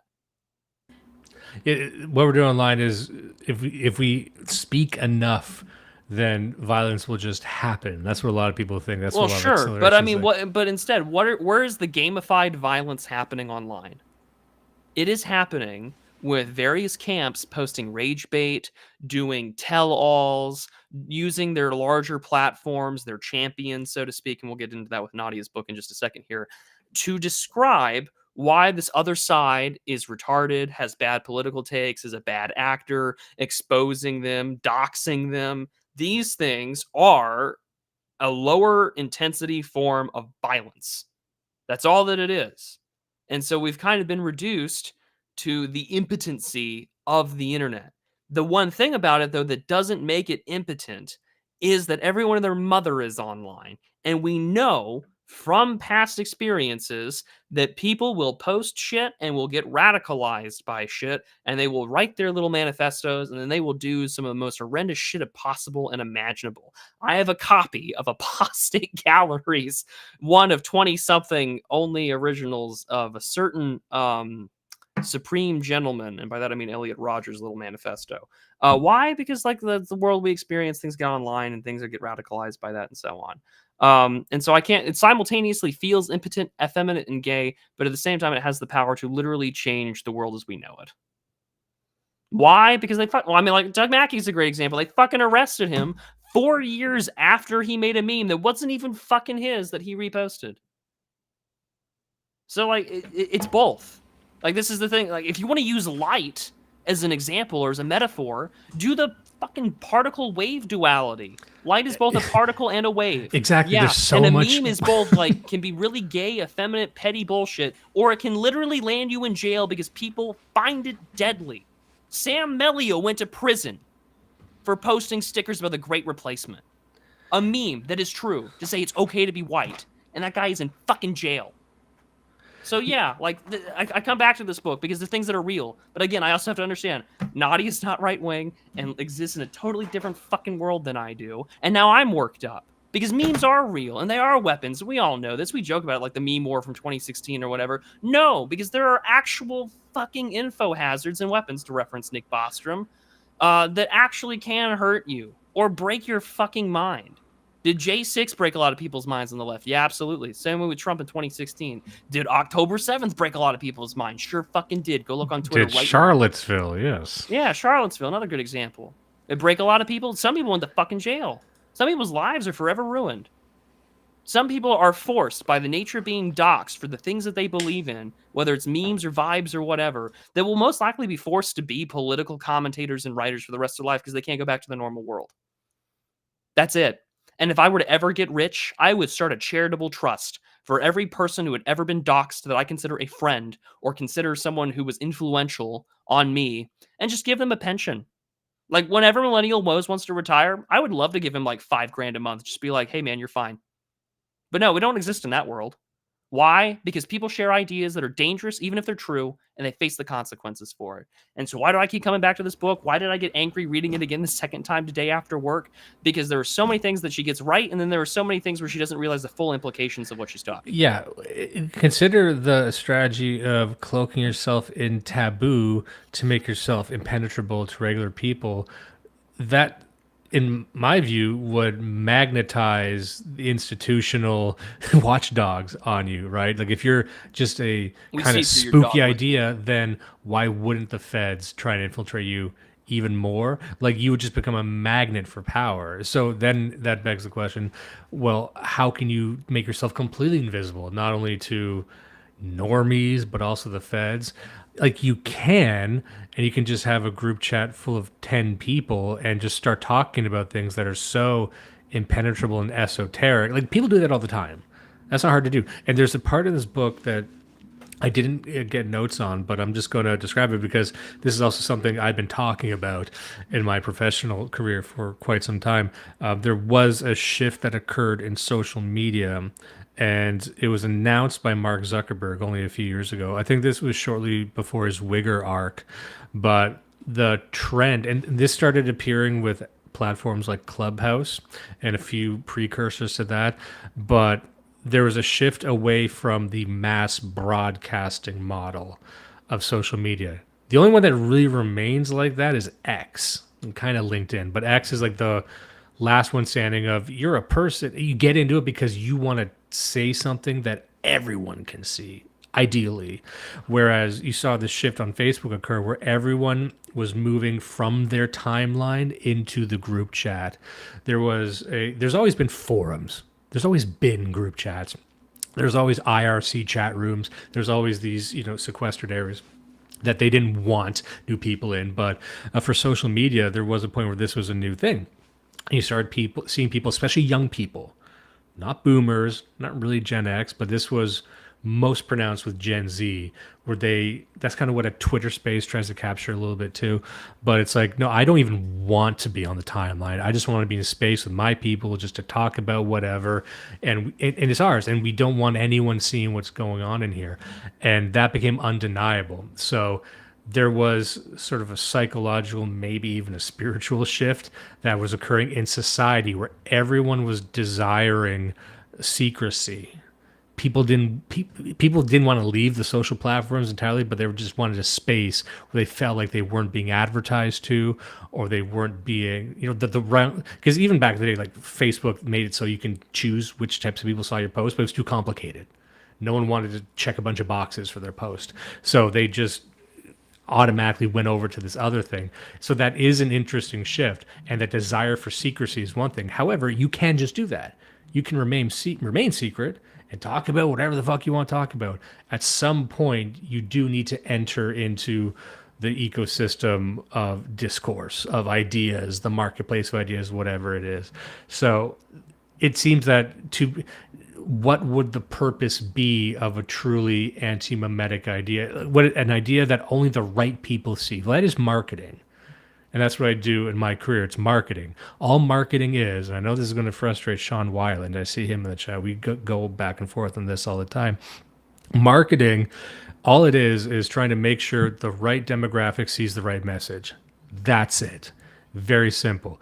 If you're making a campaign for diapers, you don't want any single guy to see that campaign. When I was single, I never saw like ads for bottles. It never crossed my feed, never crossed my world, because they just kept that in places where pregnant mothers or women were. So that's the goal. So this to me is almost just bog standard marketing. The question is, well, how do I get an idea in front of the right people? And so it's not even viewable to the people I don't want to see. And I don't think it needs to be as complicated as she's making it. Furthermore, like I said, you can make an idea so toxic that it kills the idea itself.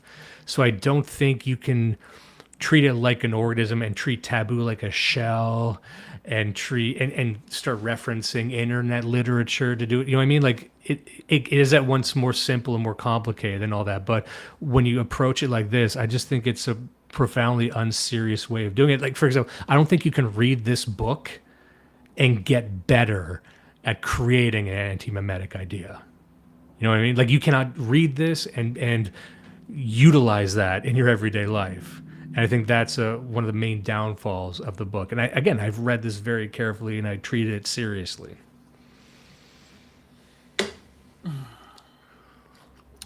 The book carries on and discusses things. There's a chapter called Drag Coefficient. It's a really quick read in the sense that, the metaphor is about virality and immunity and the ability to contain or to quarantine ideas.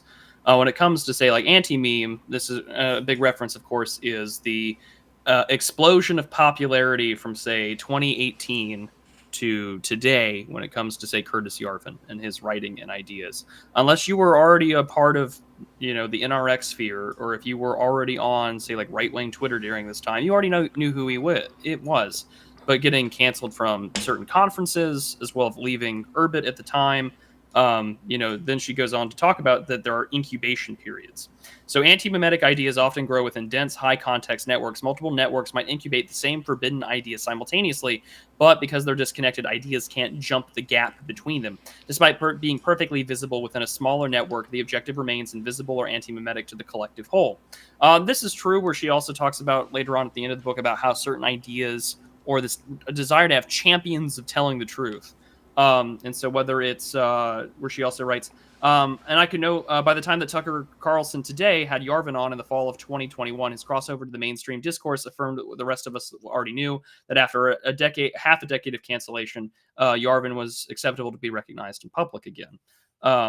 Debatable. Debatable to some. Although I did enjoy that New York Times podcast interview where they're going through his like greatest hits and he's just laughing at them. I would love to just be able to laugh at my at a New York Times podcaster like that. But in a memetically charged environment, it's safer to frame ideas as independent, uncoordinated opinions rather than as part of any organized movement, closer to mafia or guerrilla-style information warfare than public advocacy groups. This is true because this is a good. I would recommend this, but also there's a way to actually go about that. What you're talking about is like seeding ideas in the public, and I've seen people try and do that. Like I mentioned before, the Remilia group. I think they've been trying to do this, but it's so obvious when people do it. It has all the grace of standing at the water cooler and trying to talk yourself up, like fucking Tobias Funke in Arrested Development. Like the people who try and utilize these ideas, they're not even fucking good at it. They're not good at trying to make something go viral. So it just seems like, oh, and when it fails, they say it was an art project. It's a new type of music we're trying, fucking up, starting a trend. Anyway, I'm dealing with my own bullshit here. You keep going. So she continues, to illustrate how this works, imagine a small group chat called the Monday Mafia, whose members share a controversial belief that isn't widely accepted. Mondays should be outlawed. This is it's Friday again, Garfy baby. Mentioning this idea in public settings would get them fired, canceled, or worse. Boy, I can think of some ideas like that. The general public is unaware of that the Monday Mafia exists, nor who its members are. Although there are dozens of members in the group, no one discusses their affiliation in public because keeping it secret enables them to express their views more credibly, avoiding accusations of collusion. Finally, a news item pops up. Someone did a study, and it turns out that people are more likely to be depressed on Mondays than any other day of the week. The Monday Mafia spots an opportunity to make a bid for destroying themselves as a united public front, as political interest groups or unions might have done historically. Just as one member, Groucho Garfield, publishes a social media post in which he laments how awful Mondays are. To the public, Garfield only represents himself. Someone from the Monday Mafia drops a link to Garfield's post in the chat. Great job, Garfield. Other members of the Monday Mafia shared Garfield's post on public channels, then they published their own statements in support of this position. Similarly, they all appear to represent only themselves and with no mention of their group affiliation. It now appears that many unaffiliated peoples, not just Garfield, believe that Mondays are awful and should be outlawed. Okay. Yes, but also no. Yeah, but mainly no. Okay, so even within her stupid example, hey, bitch, love you, she says that the inciting incident of all this has nothing to do with the Monday Mafia. It has to do with a study that was released, we assume is factual, and then all they do is trumpet that on social media and say, I agree.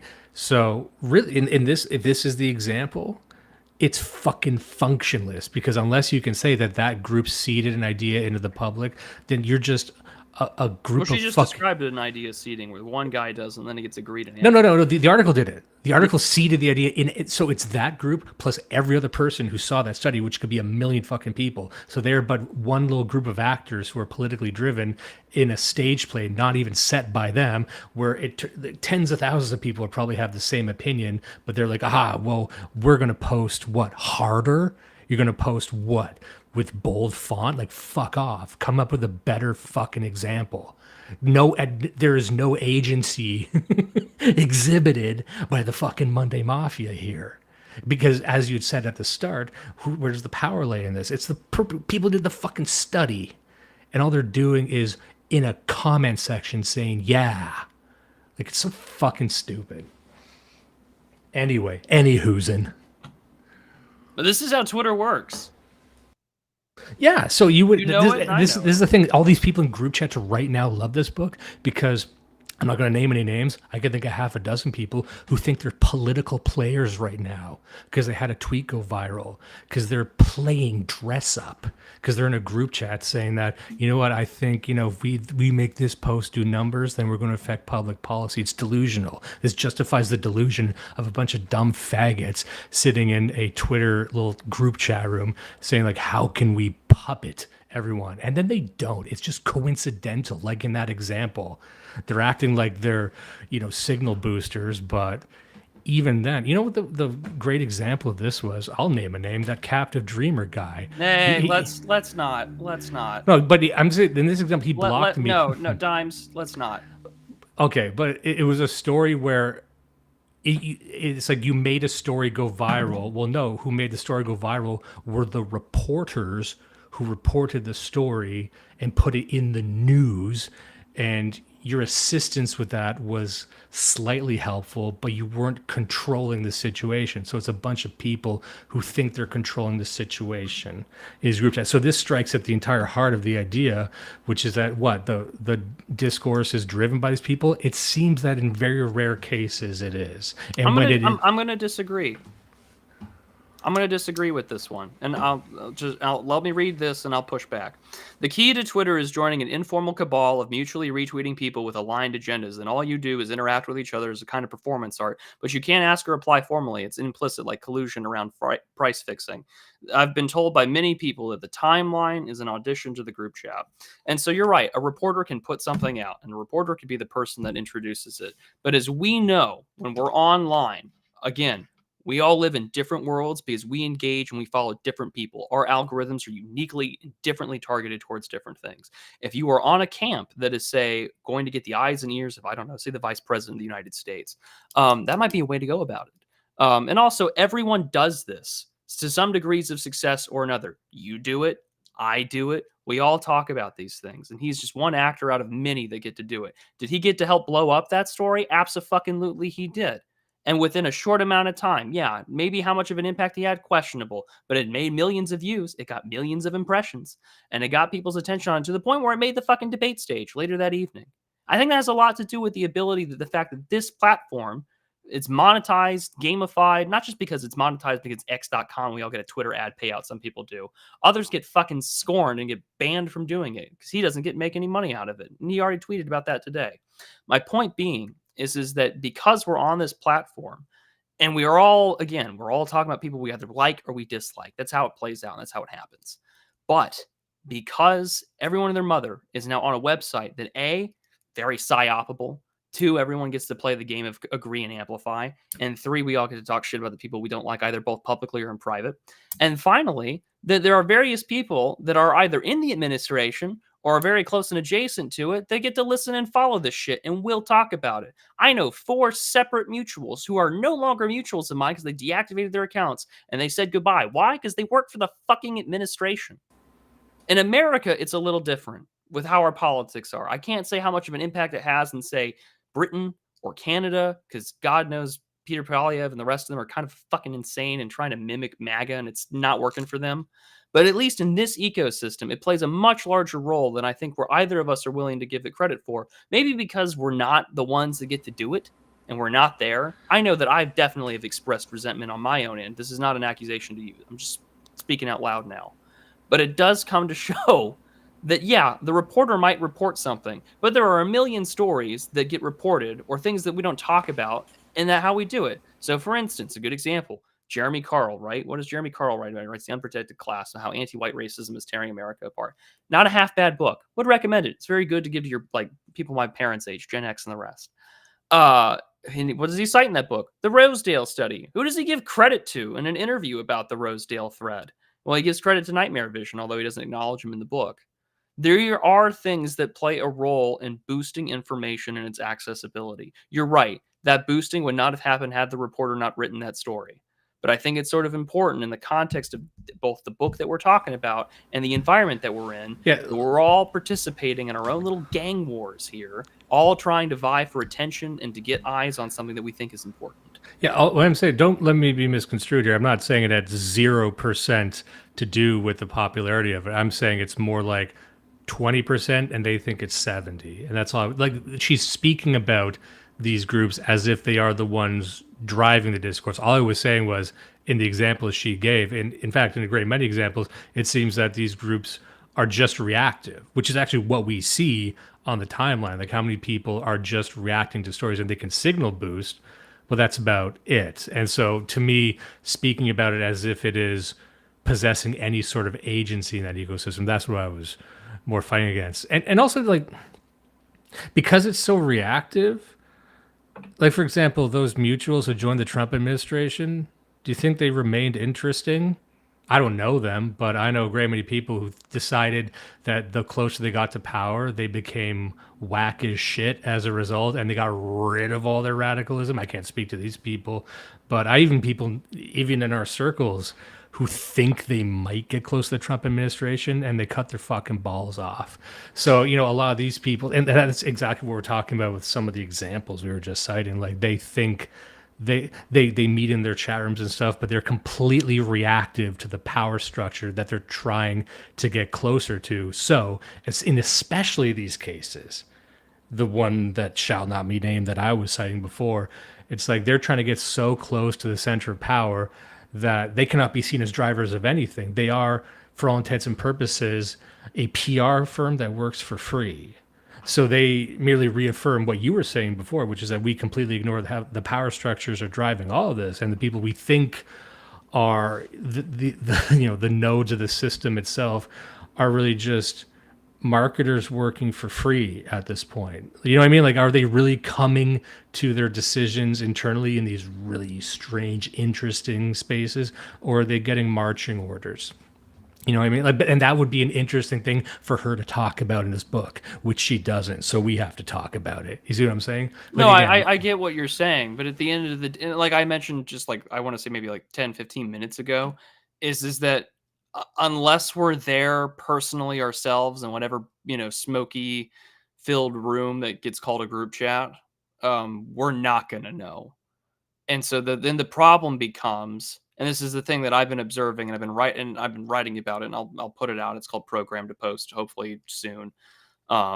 Is that at the end of the day, like, this is where the fog of war is still very real, and this is where this book continues to reinterest me time and time again. Is that at the end of the day, because we don't know, or we may be taken for a ride hoping that we'll get hired somewhere, or that maybe we will get marching orders one day, it becomes really easy for us to put out memes or thought-terminating cliches about people in order to either disregard them or to ignore them or to label them as something, that way we don't have to think about them.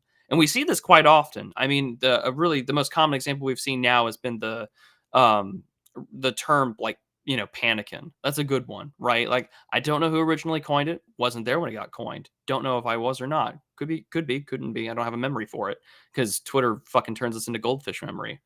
But in the same way that people will bring up shit from like 5-6 years ago, and a lot of people have changed their views, or maybe they leave groups or whatever in the last 5 or 6 years, and all of a sudden we're left in the dark, and we're only being able to play this ephemeral game of what they say, what they post, what's the vibe, to put that word into context. What do I get off of them? What's my read, right? And so we don't know unless we're present, unless we're there. And it makes our ability to say anything that's remotely factually true even harder to do so. And I think that becomes, and again, Nadia doesn't talk about it at all in this fucking book, and that really irritates me. What she does say towards the end of the book, and I want to get to this point overall, because it's really, it irks me, because she's right, but she's also wrong. Because she talks about, we need to start telling the truth, but we need truth sellers and champions. Yeah. And you mentioned that before, and this is where the book started to frustrate me, because the phrase she'll have in there is there, and fuck, we got to get to the chart here. You've got it in your book, but there's a chart where it's like, here's a meme here's what a meme is, here's what a super meme is, and a super meme is just a meme that goes critical mass and everyone believes in it. How does a meme get to be critical mass? Well, it needs the truth tellers, these people who stand apart, perhaps even stand alone, trumpeting this and advocating for this, and then they can't do it alone. So after they're gone, you need the champions to solidify and entrench this meme. You know, she keeps building this sort of, I don't know, it's like a tiered list of how a meme goes. Like it becomes, it's obvious it can't just be the meme itself.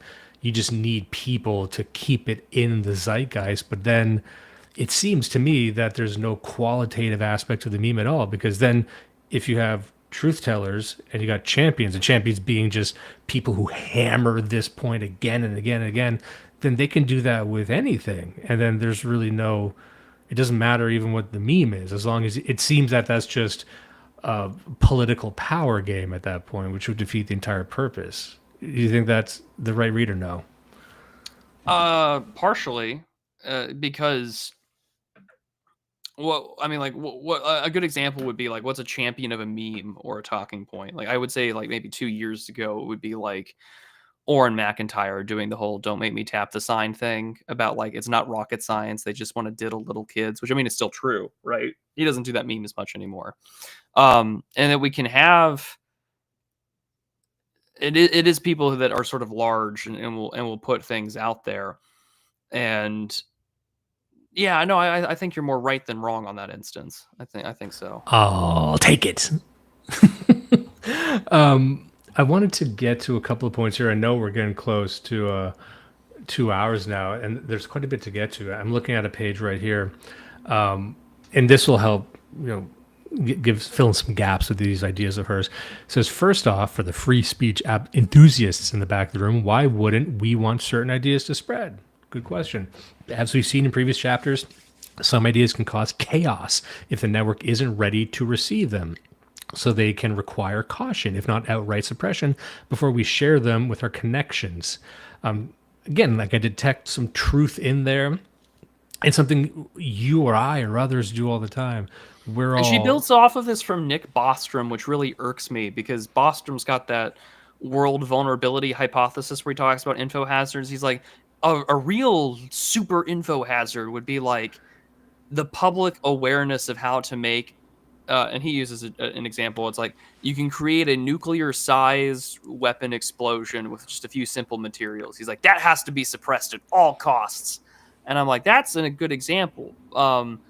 The basic idea of like, hey, no, every major governmental and non-governmental institution is facilitating the great replacement. That's dangerous in the sense that, like, the average person doesn't know. But this is, again, where it goes back to the, like, everyone kind of gets it. Everyone knows things suck, right? Because everyone and their mother's been polled by political pundits for decades, knowing that the country's going in the wrong direction. Robert Putnam was right. Diversity increases social distrust. But it's taboo to say it because it's racist. I like that example you gave of the sort of pocket nuclear bomb. And he literally, this is from Bostrom's work. Yeah, it's fun to read because you and I keep returning to the idea. There's something, and you're going to have to bear with me on this because I'm just groping my way through this idea. There is something anti-memetic about the very concept of the Great Replacement, in that it seems so big, and I bet a lot of people in this space feel this as well, that the longer you stare at it and the deeper you understand it, the more hopeless it feels. It drains you of energy, and it's so monolithic you don't know where to begin, and you almost don't want to think about it anymore. I've known a lot of people who burned out thinking about that problem too much, but there's an anti-memetic aspect to it because it's so big, whereas I can make the problem a lot more manageable if I say, here's the 6 NGOs that are driving it. It's like only 6 really, and each one of those NGOs has 3 people that works for it. Now, that would be the idea that this entire superstructure is built around, to keep people from that simple fact that acute change may be possible. So I like the idea of the ultimate anti-meme is the universalization of every take or every small idea that could actually be addressed. But if you blow it up into this massive idea, this fandom, or this like labyrinth of theory, then you lose your way in it. You start forgetting that there's actually a very simple solution to these problems. Is a lot smaller than you might originally think. So again, she doesn't get to this in the book, but I do wonder, about this idea that you can take an idea and make it anesthetizing or freeze people in stasis because you made it so big. And what you want them to do is stay away from it. Like Bostrom had said, you want to make this one simple idea so big that people just can't even comprehend it, in a sense. Yeah, no, I agree with that, because a term, or even something as basic as, I mean, like, I think a really good one that I think breaks a lot of people's brains, and it causes people to sort of sneer at whatever is like how and Morgoth's review wrote about this a while ago, where he's just like, you run the gambit, and it's a very tightrope, very, it's a high tightrope to walk, because you want to love your country, love your people, but also you kind of want to root, or you kind of want to support, whatever makes the current power structure weaker. But that puts you in a really dangerous tightrope, because you don't want to be seen as a traitor, or worse, be accused of treason, right? Like, that's an example. Another one can be like when we universalize, we make these ideas into these so big concepts that you can't really explain them in a sentence or less. Then you're in trouble, right? And I mean, this is, I'm sure you would know with doing advertising. Like, can I explain a product, or can I explain why this is good for me in like 5 words or less? What's your elevator pitch? Like, talking about something as big as like the Great Replacement, even though it has seen, I think, sort of I think its virality is growing even amongst normie conservatives, that it's still hard to break down, because what do I mean by that? Am I talking about the essay, right, from Bernard Camus, like Camus? Am I referring to that? Am I referring to the Wikipedia, SPLC assisted writing definition of the Great Replacement? Am I referring to like a heavily JQ lens of doing it? Am I referring to my own weird nuanced definition of it? Because we live in these like really decentralized and disparate sort of noospheres, for lack of a better term, these little we all live in our little public consciousness bubbles that don't really interact with other bubbles unless it's to attack or try and pop them. All of a sudden, these ideas can break containment, so to speak, but they fundamentally get lost in the ether, because it's like, it's like all the blind men feeling up parts of the elephant and trying to describe what the animal is. Like, that's the thing, is that some concepts, some memeplexes get so big that it's impossible to accurately break them down.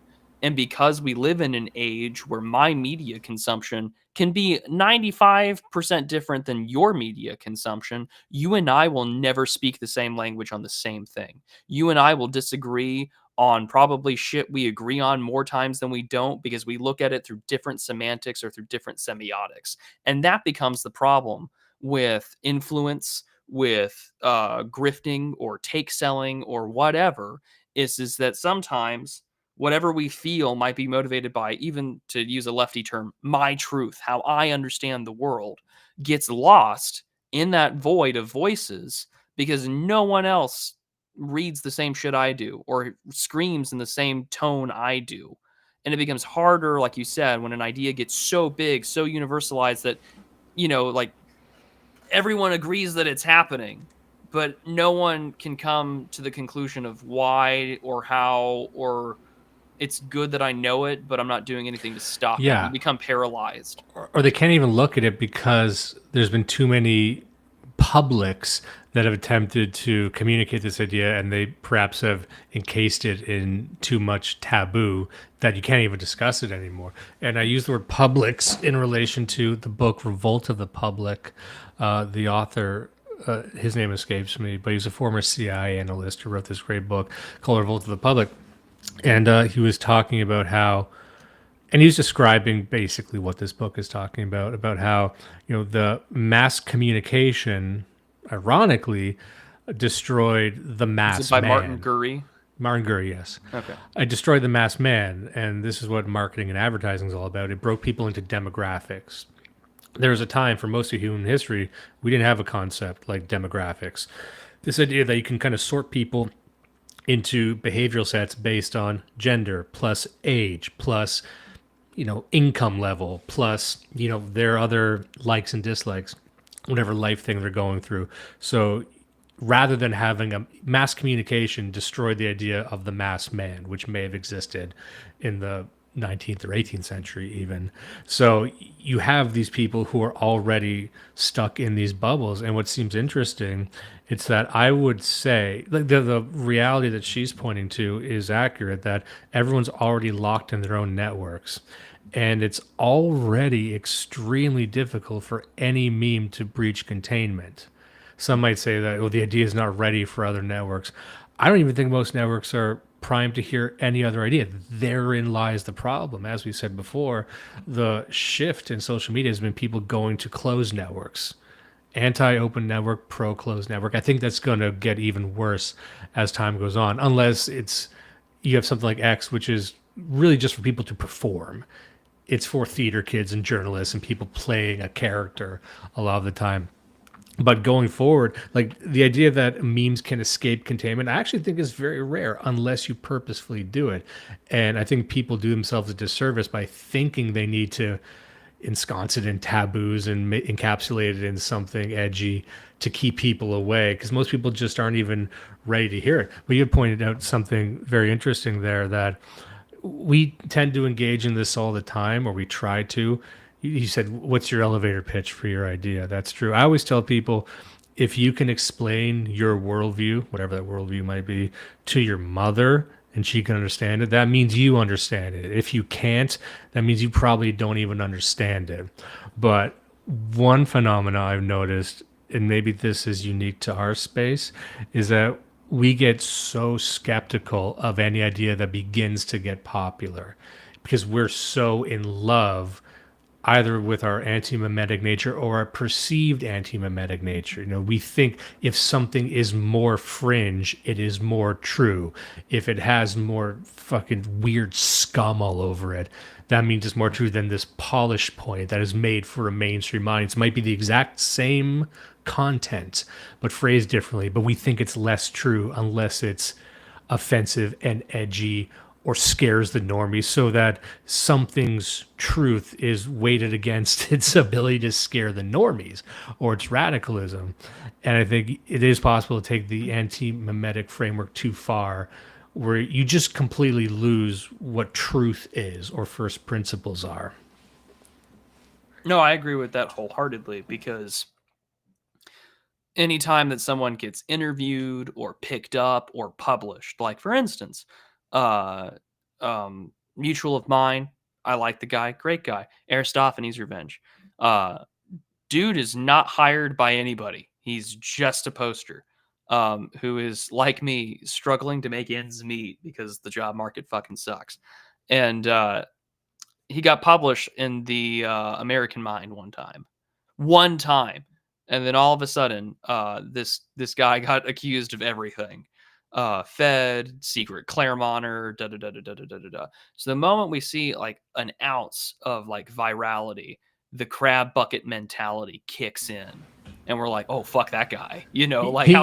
How dare you break big, good sir? Who got hit with that recently was Martyr Maid. Martyr Maid. He's a great guy. He's been doing the rounds and everything. But I had some people, even in my community, saying, "I never even heard this guy. Where'd he come from? He must be a plant." I said, "Look, he's been on Jocko Willing's podcast since forever. Like, he's been around, but everyone assumes, even if you just heard of someone, even if they're on site, they're probably a Fed because I didn't hear about them before. We're so fucking ready to pull out the knives. Like, a lot of people would say, like, who's this Curtis Yarvin guy? He came out of nowhere. I don't know where this guy came from. Suddenly he's in the New York Times. You just don't know. You don't read weird shit, But anyway. Oh, sorry. We've got Wolfgang with a super chat. Did you want to get to this? I think it might be for you. Yeah, sure. Let's go. Let's do it. Heading to work. Thanks for the great stream. Going to keep listening. So please go another 12 hours so I'm not bored. I don't know if we go for 12 hours, we're going to be talking about, I've already stepped over the line a few times. The line's going to be far in the rear view mirror if we're going for 12 hours. if we keep going for 12 hours, it's going to be I'll be at work in 12 hours, so probably not in my best interest to keep going. But no, I mean, but this is the thing, and this is why you mentioned earlier about like sort of the touristy nature of certain people wanting to anthropologize things. Sorry, not anthropomorphize. I might have made that word up. I'm not No, sure. no, it's true. We want to make we want to create maps. We want anthropologies. We want social networkings. We want these trees or these theses, these evolutionary biologists or psychologists trying to explain why we do things today. And like, like, well, why do we act this way? Well, maybe tens of thousands, hundreds of thousands of years ago, humans were like this or whatever, right? Or even people trying to do that with religious experience, neurotheologists. The reason why I think people are so interested in trying to create an anthropological map or explanation for this is because everyone knows, you and I both, and we need to, and I'm being a lot more reflexive now, and I'm trying to be more, because I know that if I'm not there, I don't know. And of course, we're always skeptical about what we don't know. We do know that there are paid actors or foreign influencers and things like that. Like there are clearly people who are bought and paid for, got their trip, paid for to Dubai or went to the wall or, is pro Russia or whatever. Like this, and I mean, same with Ukraine, same with all parties, right? And so we get we want to create an anthropological answer to these meme plexes because we are so desperate to figure out what the fuck is happening to me. What's going on with me? Why am I looking at this? Like, why am I looking at it like the schizophrenic, paranoid, guy in the corner that's wearing the t-shirt that says, I have a gun, I have schizophrenia, like it goes like that because I think, I know I've definitely made some uncouth remarks in group chats or even in my own private, semi-private spaces that I'm sure have leaked out where I've expressed resentment about, like, oh man, I've been the Prudentialist for 5 fucking years. I don't feel like I have much to show for it. I look at things and I get a little skeptical, or I'm too much of a diplomat and I'm not willing to hear out someone else's side or things like that, right? And I think that's why you get this. Maybe for Nadia, this is probably a totally different story, but at least for me, there is this desire to want to make sense of. I am consciously, and this is what makes the meme thing so funny, like the SCP references. I am consciously aware that my mind is being written and fucked with in ways that are very difficult to explain.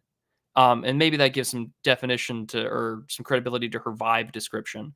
But I'm aware that I'm being fucked with. And if I know how I'm being fucked with, this is why I bought the book. Is if someone's writing about this, then that means they're also thinking the same thing. I know I'm being fucked with mentally in the head. Can I make a good map of it? I think Nadia is on the right track, but I think she gets a lot wrong. And it makes me want to write a better book. Sorry, I was muted there for a second. Oh, okay. I was like, did I lose? No. That was a very, very good point. I've got this pulled up on screen right now. It would be doing a disservice to the audience if we didn't include this. This is an overview of what we talk about. What is a super meme? What is an anti-meme? What is a meme? So let me just read this for those who might be just listening to audio. What is a super meme, right? The black hole of memes. Super memes spread easily and infect people for a long time. Their impact generates a strong gravitational pull that sucks in everything around it. An example would be wars, cultural movements, revolutions, some social causes like population decline or the climate crisis.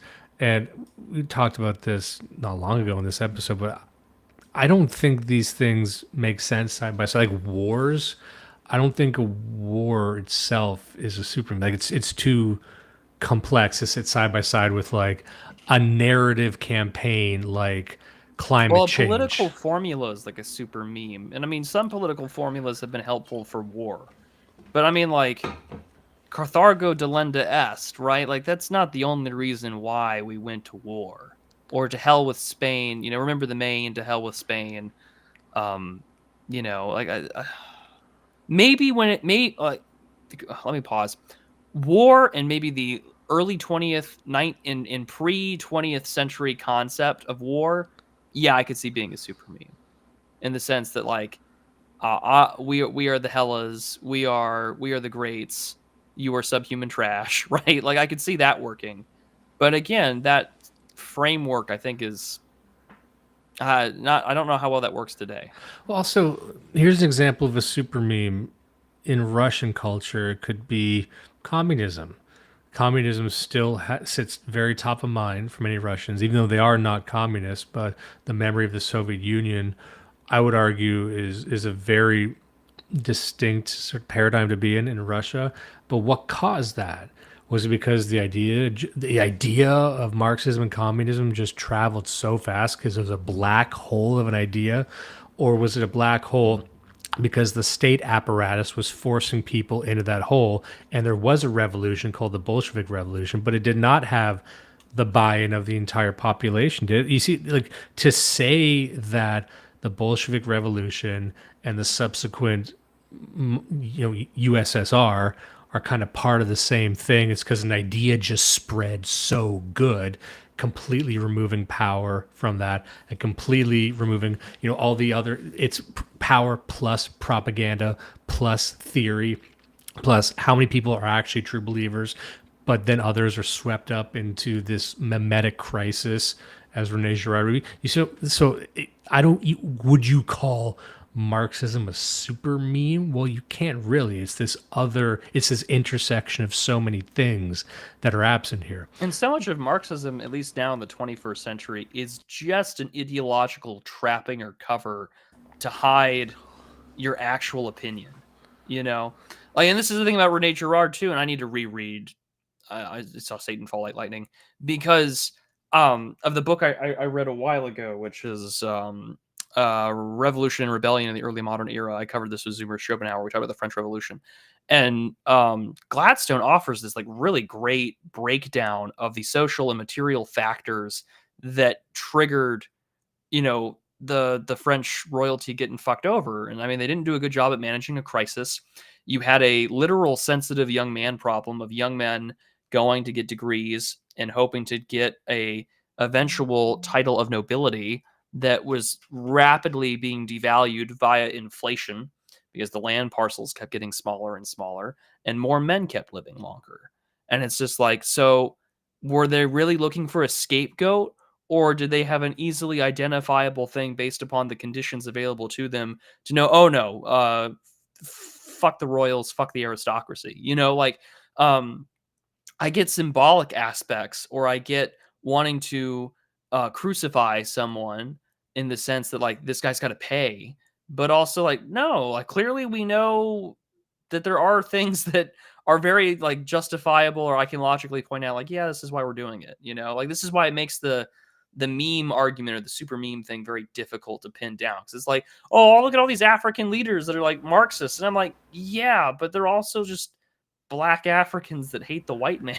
It's not rocket science. It's still that scene in Temple of Doom. Like, I don't care what type of flag they're running, they're still eating fucking brains out of a skull. You know what I mean? It's the same shit. Oh, it's even like American History X, where Edward Norton's character makes all the correct points, but because he's got that funny little Hindu symbol of peace on his chest, we're supposed to just say, oh, he's evil. Yeah. What if he had a Hello Kitty tattoo? I bet it changes. I bet you feel pretty fucking stupid for thinking that he's the villain now.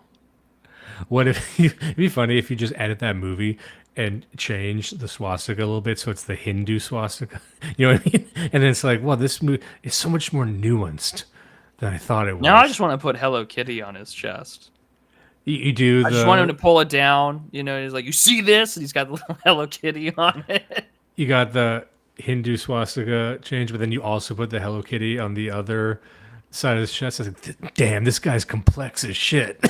He's got real depth. What a complicated man. Fuck, this is suddenly an A24 movie. Ah, my God. Ah. Is this Where's Ari Aster? Is this directed by Ari Aster? I'm going to go see Eddington I've been told. See, and again, this is the funny thing about memeplexes, and this is, maybe this will be a good point to conclude on, is haven't we just essentially we've reinvented the word of mouth? Yeah, like it's layering all this unnecessary complexity on top of it. Let me just do a bit of a thought experiment here. So we said what a super meme is.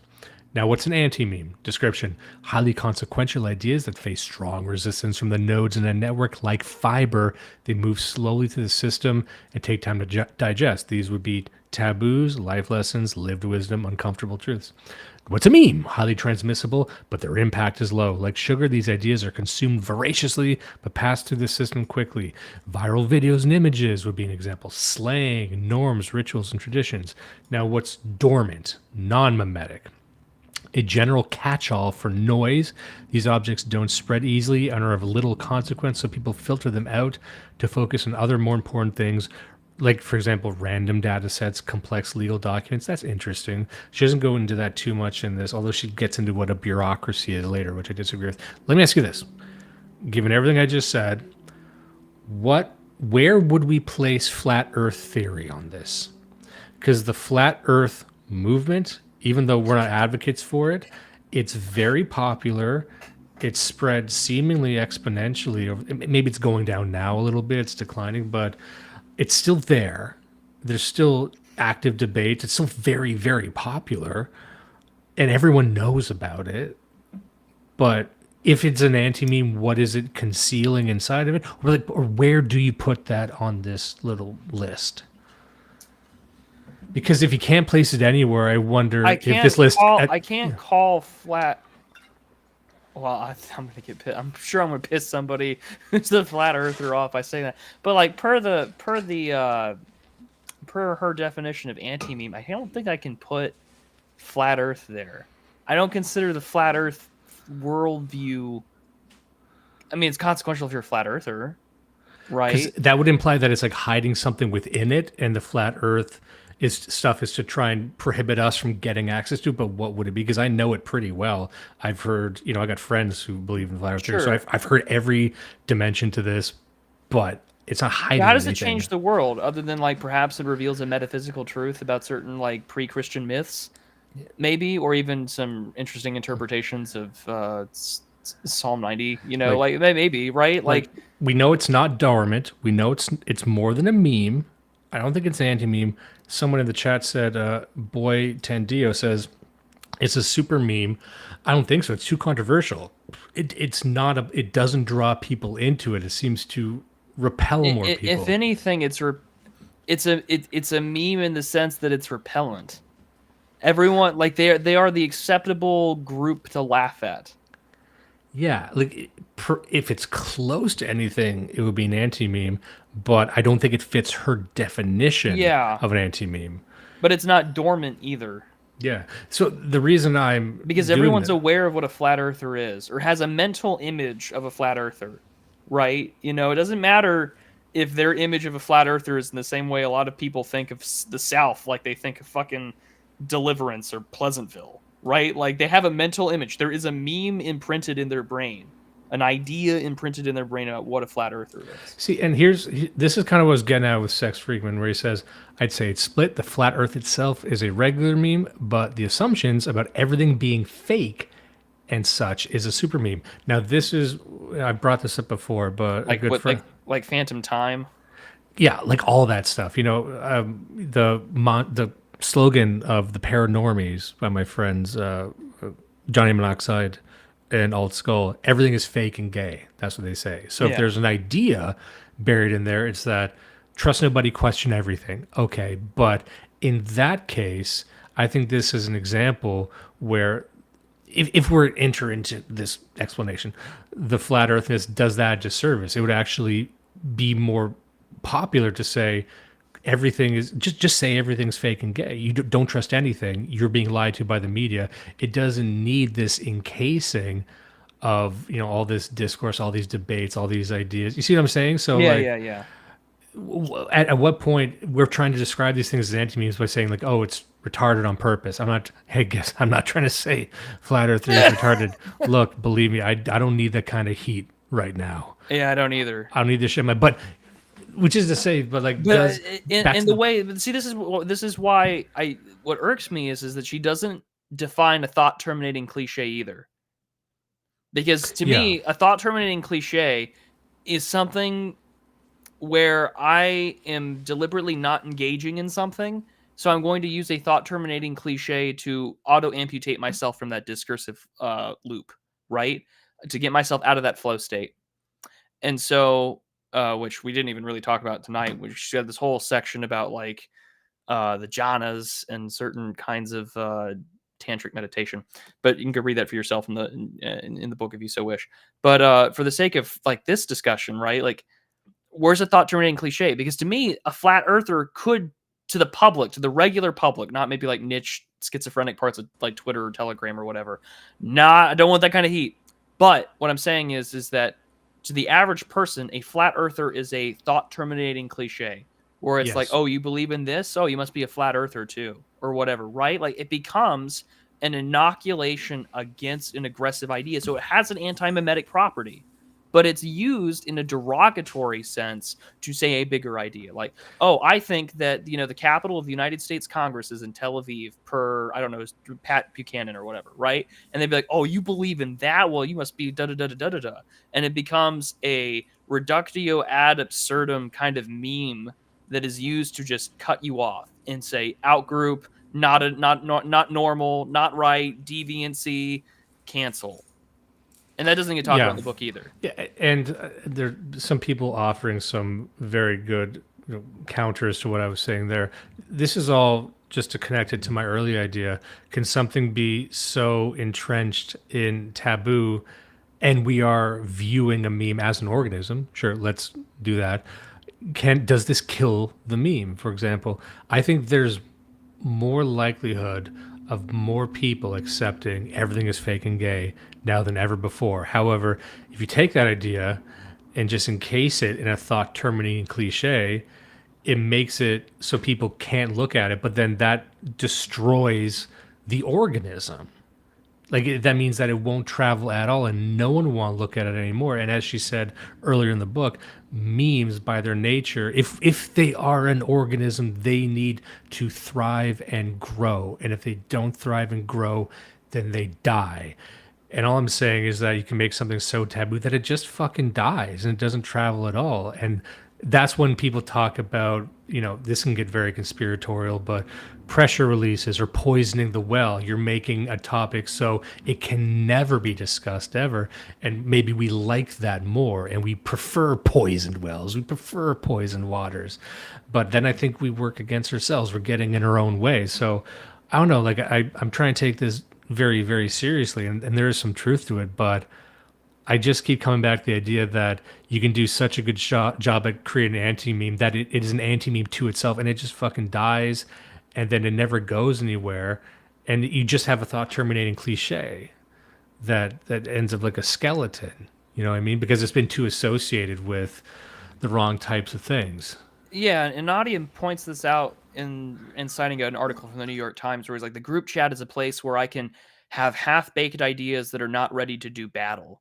Well, also the group chat is a place where people can retreat to with these kind of ideas that become so asinine or repetitive or circular where they become a thought-terminating cliche themselves. And so then people get canceled or people get made fun of, right? And so where do they go? They retreat into another semi-private space. And it creates a cycle of radicalization, which ironically, if you're again looking like if I'm the government, I want this because if I cancel, I create a group of hardcore cult-like followers that are going to follow this guy to whatever platform he goes to, whether it's Telegram, whether it's Rumble, whether it's Odyssey, whether it's a Twitter group chat, Substack, wherever.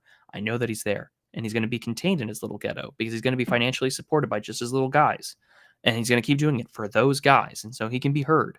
And then all of a sudden, if he tries to make his ideas come into contact with reality, he looks like a fucking crazy person. T. Swan points something out here, jokingly, I'm sure. It says, oh, you said blank, you must be an anti-Semite. Haha, yes. But that's it, isn't it? Because remember, she starts the book by saying that we need these group chats and we need these anti-memes because we need to keep our discussions and our ideas secret. Otherwise, oppressive forces will detect them and they're too hostile and the system will stamp them out, right? Now, it seems to me, it sounds like I'm hammering this point a bit too much, but if you create so good of an anti-meme that it once again poisons the well, you've just introduced another vector of oppression. So that's the great example right there. So you believe X, we ghettoize ourselves. Yeah, you believe X, you must be an anti-Semite. The one thing you can't be in this culture is an anti-Semite. Otherwise, you bring the collective forces of the state cascading upon you. You get debanked. You get whatever it might be. You get right? eaten by Randy Fine. So why wouldn't that be the perfect anti-meme? Saying that, oh, never discuss this, otherwise you'll be anti-Semitic. True, okay, sure, but that also gets the eye of Sauron on you. So we don't do ourselves any favors by taking the anti-meme to the extent we just, I'm reminded of, you remember when Trump's first term, when he was first elected, they, as a joke, as a jape, they decided to make the OK hand symbol a meme for Trump, and it was to try and trick Vice. Like, haha, we're going to make Vice look so stupid. They're going to make the OK symbol associated with Nazis. And then, and then they ran with it. Yeah, you know what happened? It turns out that anyone who makes the OK symbol gets used against them in court now. Mission accomplished. It turns out that you did everything you're supposed to do. You made it an anti-meme, and now it's just another fucking thing that can be used against you. So my concern is that we adopt this too much, and then we're just making more reasons for us to be thrown in fucking jail. That, because we're in the real world, by the way. This isn't just fun. It's not just online. This is the whole, like, the internet is real life part. This is true. Things like, I referenced Douglas Mackey and Sam Melia earlier. Those guys went to fucking jail. One of them is still in prison. Or I don't know if he got released or not. But like, he went to jail, right? And he can't even see his kids properly. Guy got fucked for simply stating things that are memetically true. And because it is so violent to tell the British public that the Conservatives, the Tories, and Labour all root for your destruction and extinction as a people and as a race, they will put you in jail for it. The police, literally in Epping, provided a police escort to Antifa protesters against the actual native Britons who are fucking tired of this, right? And sometimes this becomes the problem with doing all fun and games. Let's go back to Trump's first term. A really good example, that Redditor, like the Han asshole Solo or whatever, the guy who did the fucking WWE meme of Trump slamming CNN. Yeah. They still have his docs. And they threatened to release it just because some teenager posted on r/the Donald. We can sometimes miss the forest for the trees with memes and recognize that, oh, haha, isn't this so funny? I'm owning the libtards. Oh, haha, isn't it so funny? And then all of a sudden there's a Guardian hit piece written about you by fucking, Bellingcat Intel affiliated people. And then you get thrown in jail. So I'm trying to get this image on screen here. It's too big. There's a graph here that shows, or not a graph, but a quadrant showing the anti-meme supermeme. There's not that many images in this book, but I wanted so people to see that. So we've been all over the map in this episode. This has been a roller coaster of emotions for me. And same. We discussed the core ideas of the book. I don't think there's anything big that we didn't get to.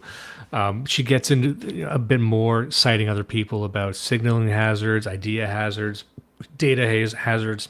Just trying to explain what makes people, I guess, the technical aspects of what makes people not want to view an idea. But maybe we could end on a positive note, because we do need to get going, I'm sure.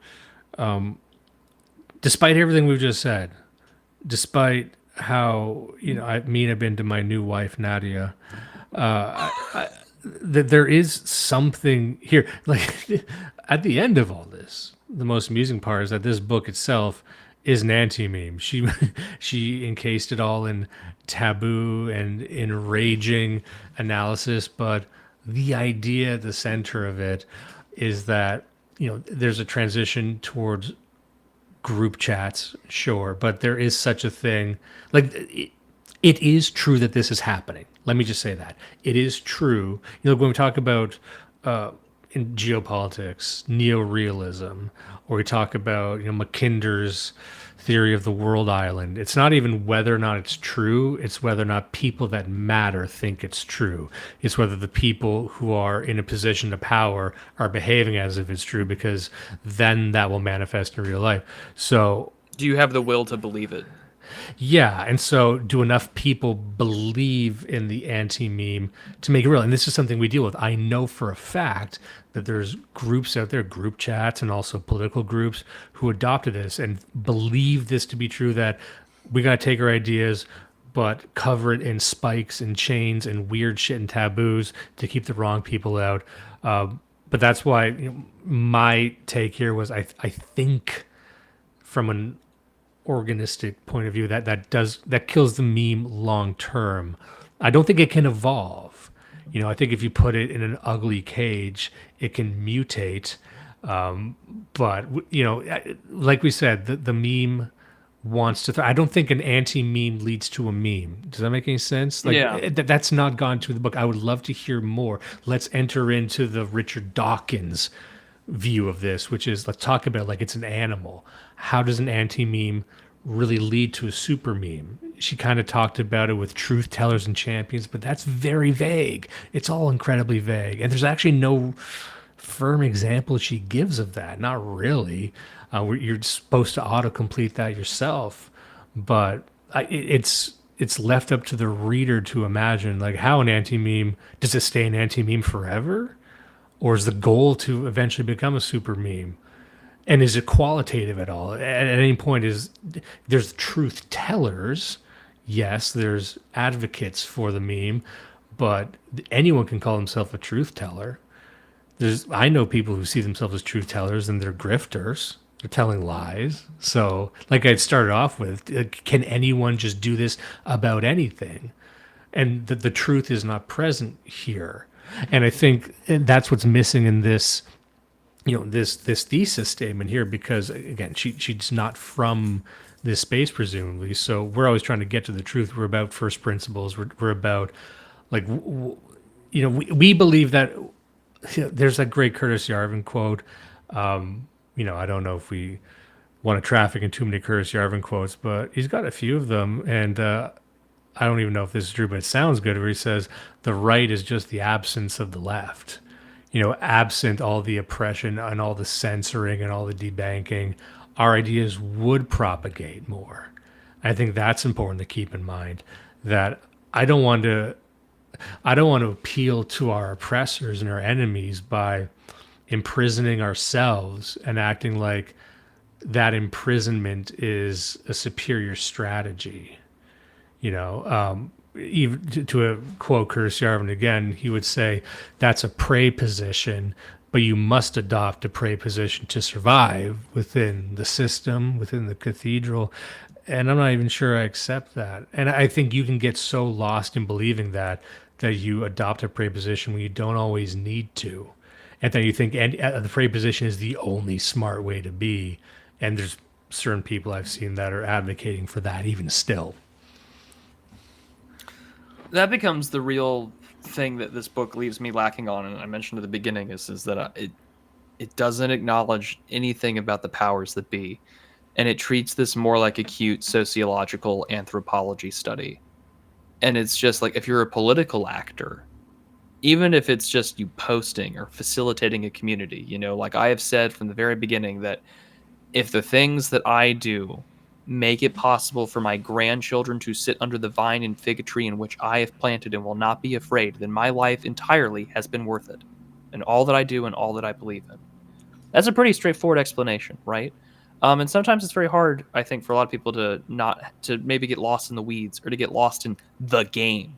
I'm in it for the love of the game, baby.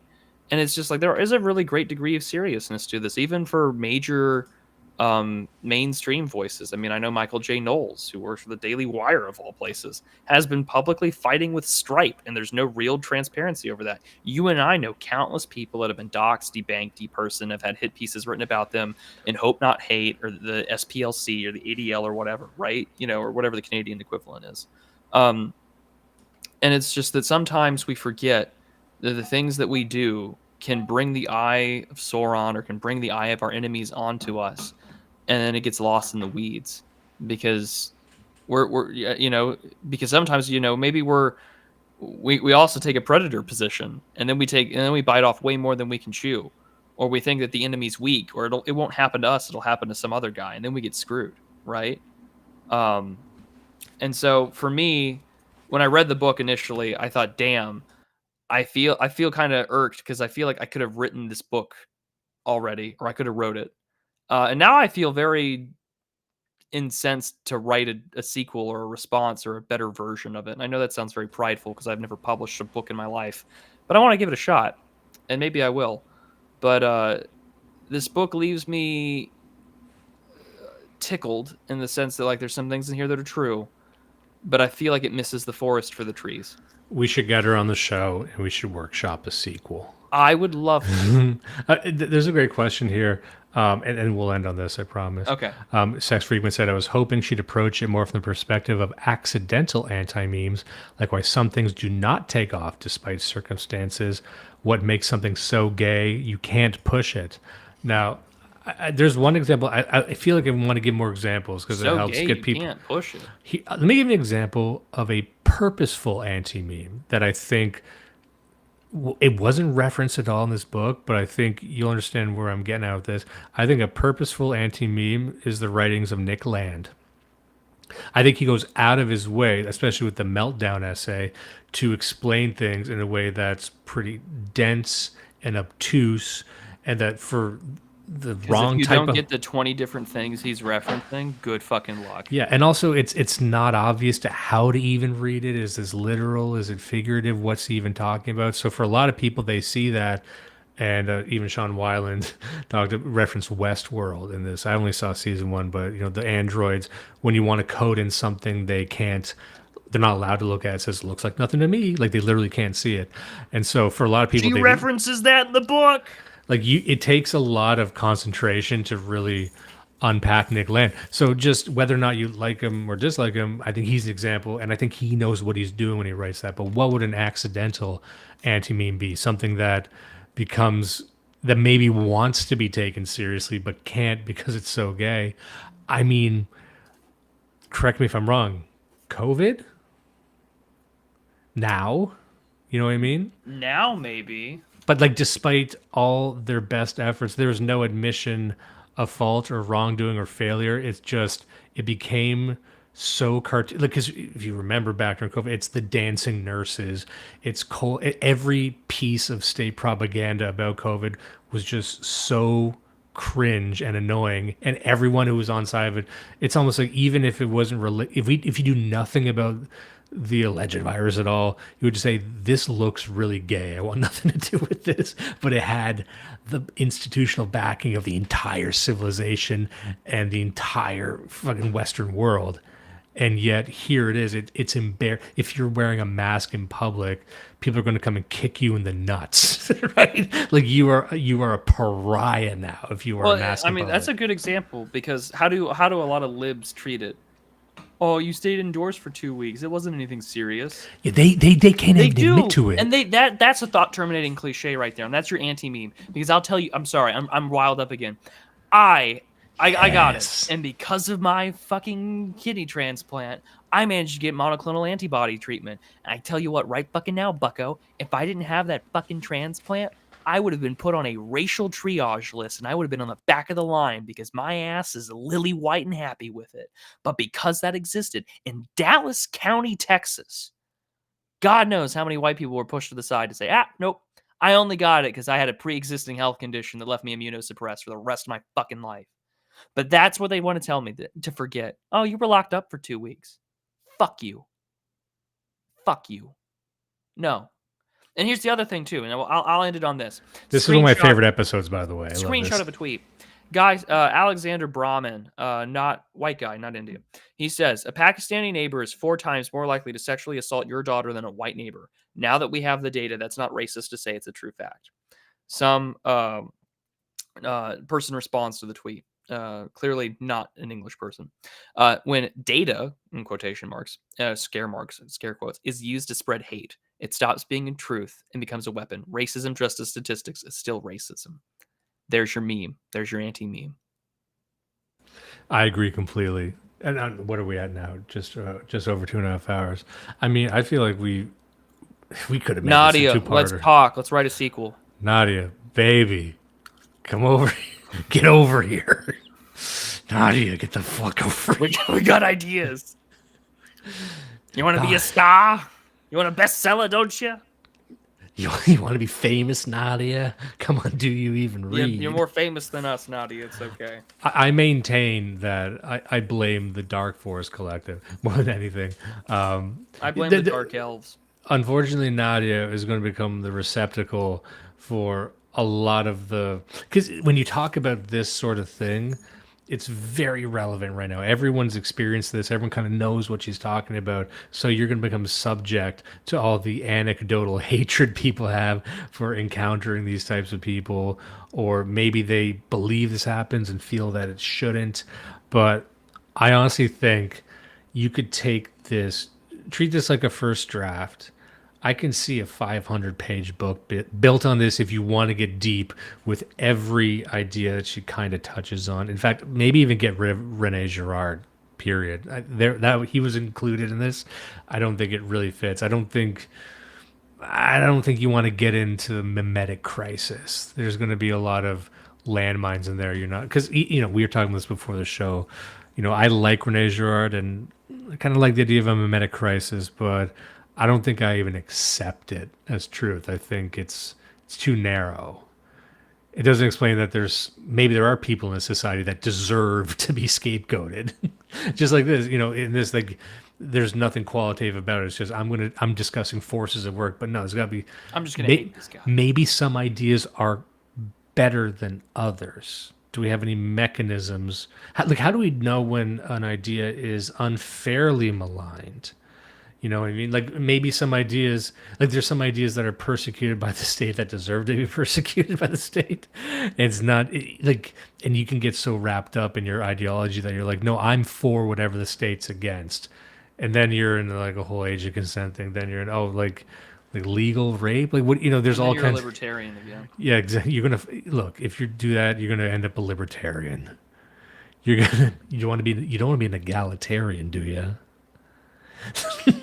And I might write something about memes now, because I think if there is a powerful super meme that is damaging, a real info hazard, it's egalitarianism.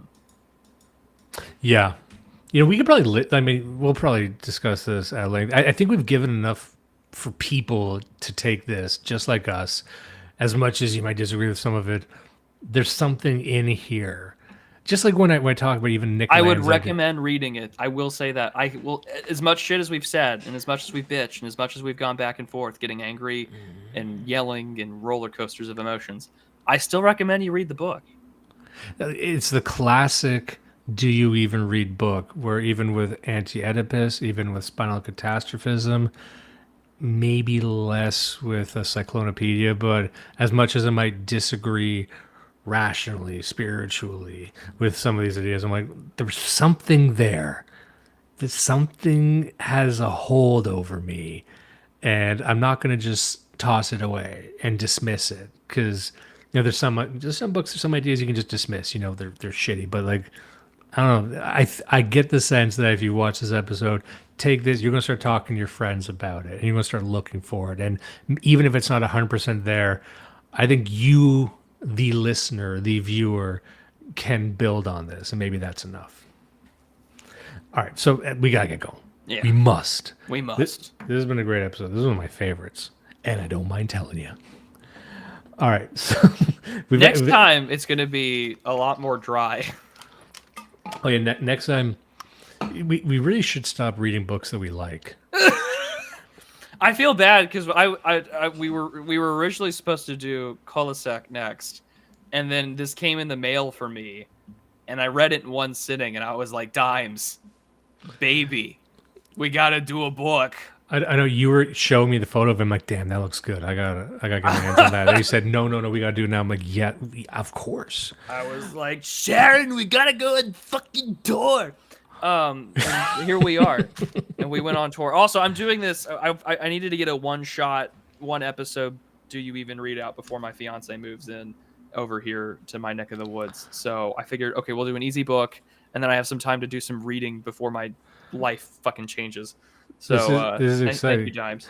By the way, what's your wife think about all this? About your career I will end the episode on a funny story, and I'll leave it at this. My wife to be finds this stuff weird, in the sense that she's not a political woman. Although sometimes she texts me strange takes that makes me have a lot of hope for her. She had some funny things to say about Netanyahu last week that just made me smile. And then, because it's been long distance for quite some time now, but one time she had the Digital Archipelago on at work, and she works nights. And a guy walked up to her, and she was just like, "You're a fan of the Prudentialist?" And she goes, "Yeah, I've been a fan since the beginning."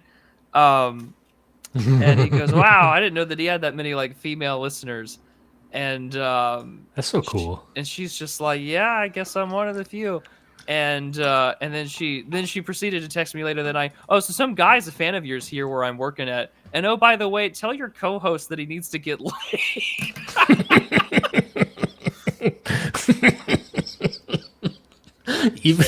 Even passive observers. Just passive observers. My future wife is just like, "Hey, tell Gio to get laid," and I'm like, "I can do that, honey. Whatever you want." I mean, we've been trying. Well, he's finally succeeded. So we've been pushing that geo-shaped boulder up a hill for quite some time. One now. must imagine Sisyphus coming. We'll see you all next time. Just one story for my wife, because there's a couple instances where I was doing an interview during the day and we share an office. Yeah. And then she was sitting behind me. She got her headphones on, but she can hear the one-sided conversation. She hears what I'm saying, and a few times she laughed. And she's not into all this, right? But she laughed. And I thought, damn, I'm good at this. If you can get a girl into this, you actually do feel like you've succeeded at something. I can get any sociopath to listen to me. That's my meat and potatoes. But if I can get like a woman with a job to listen, and I think we got a good thing going with the show. Anyway, okay, I gotta let you go. Let's get going. Thank you everyone for watching. I had a fantastic time, and we'll see you next time.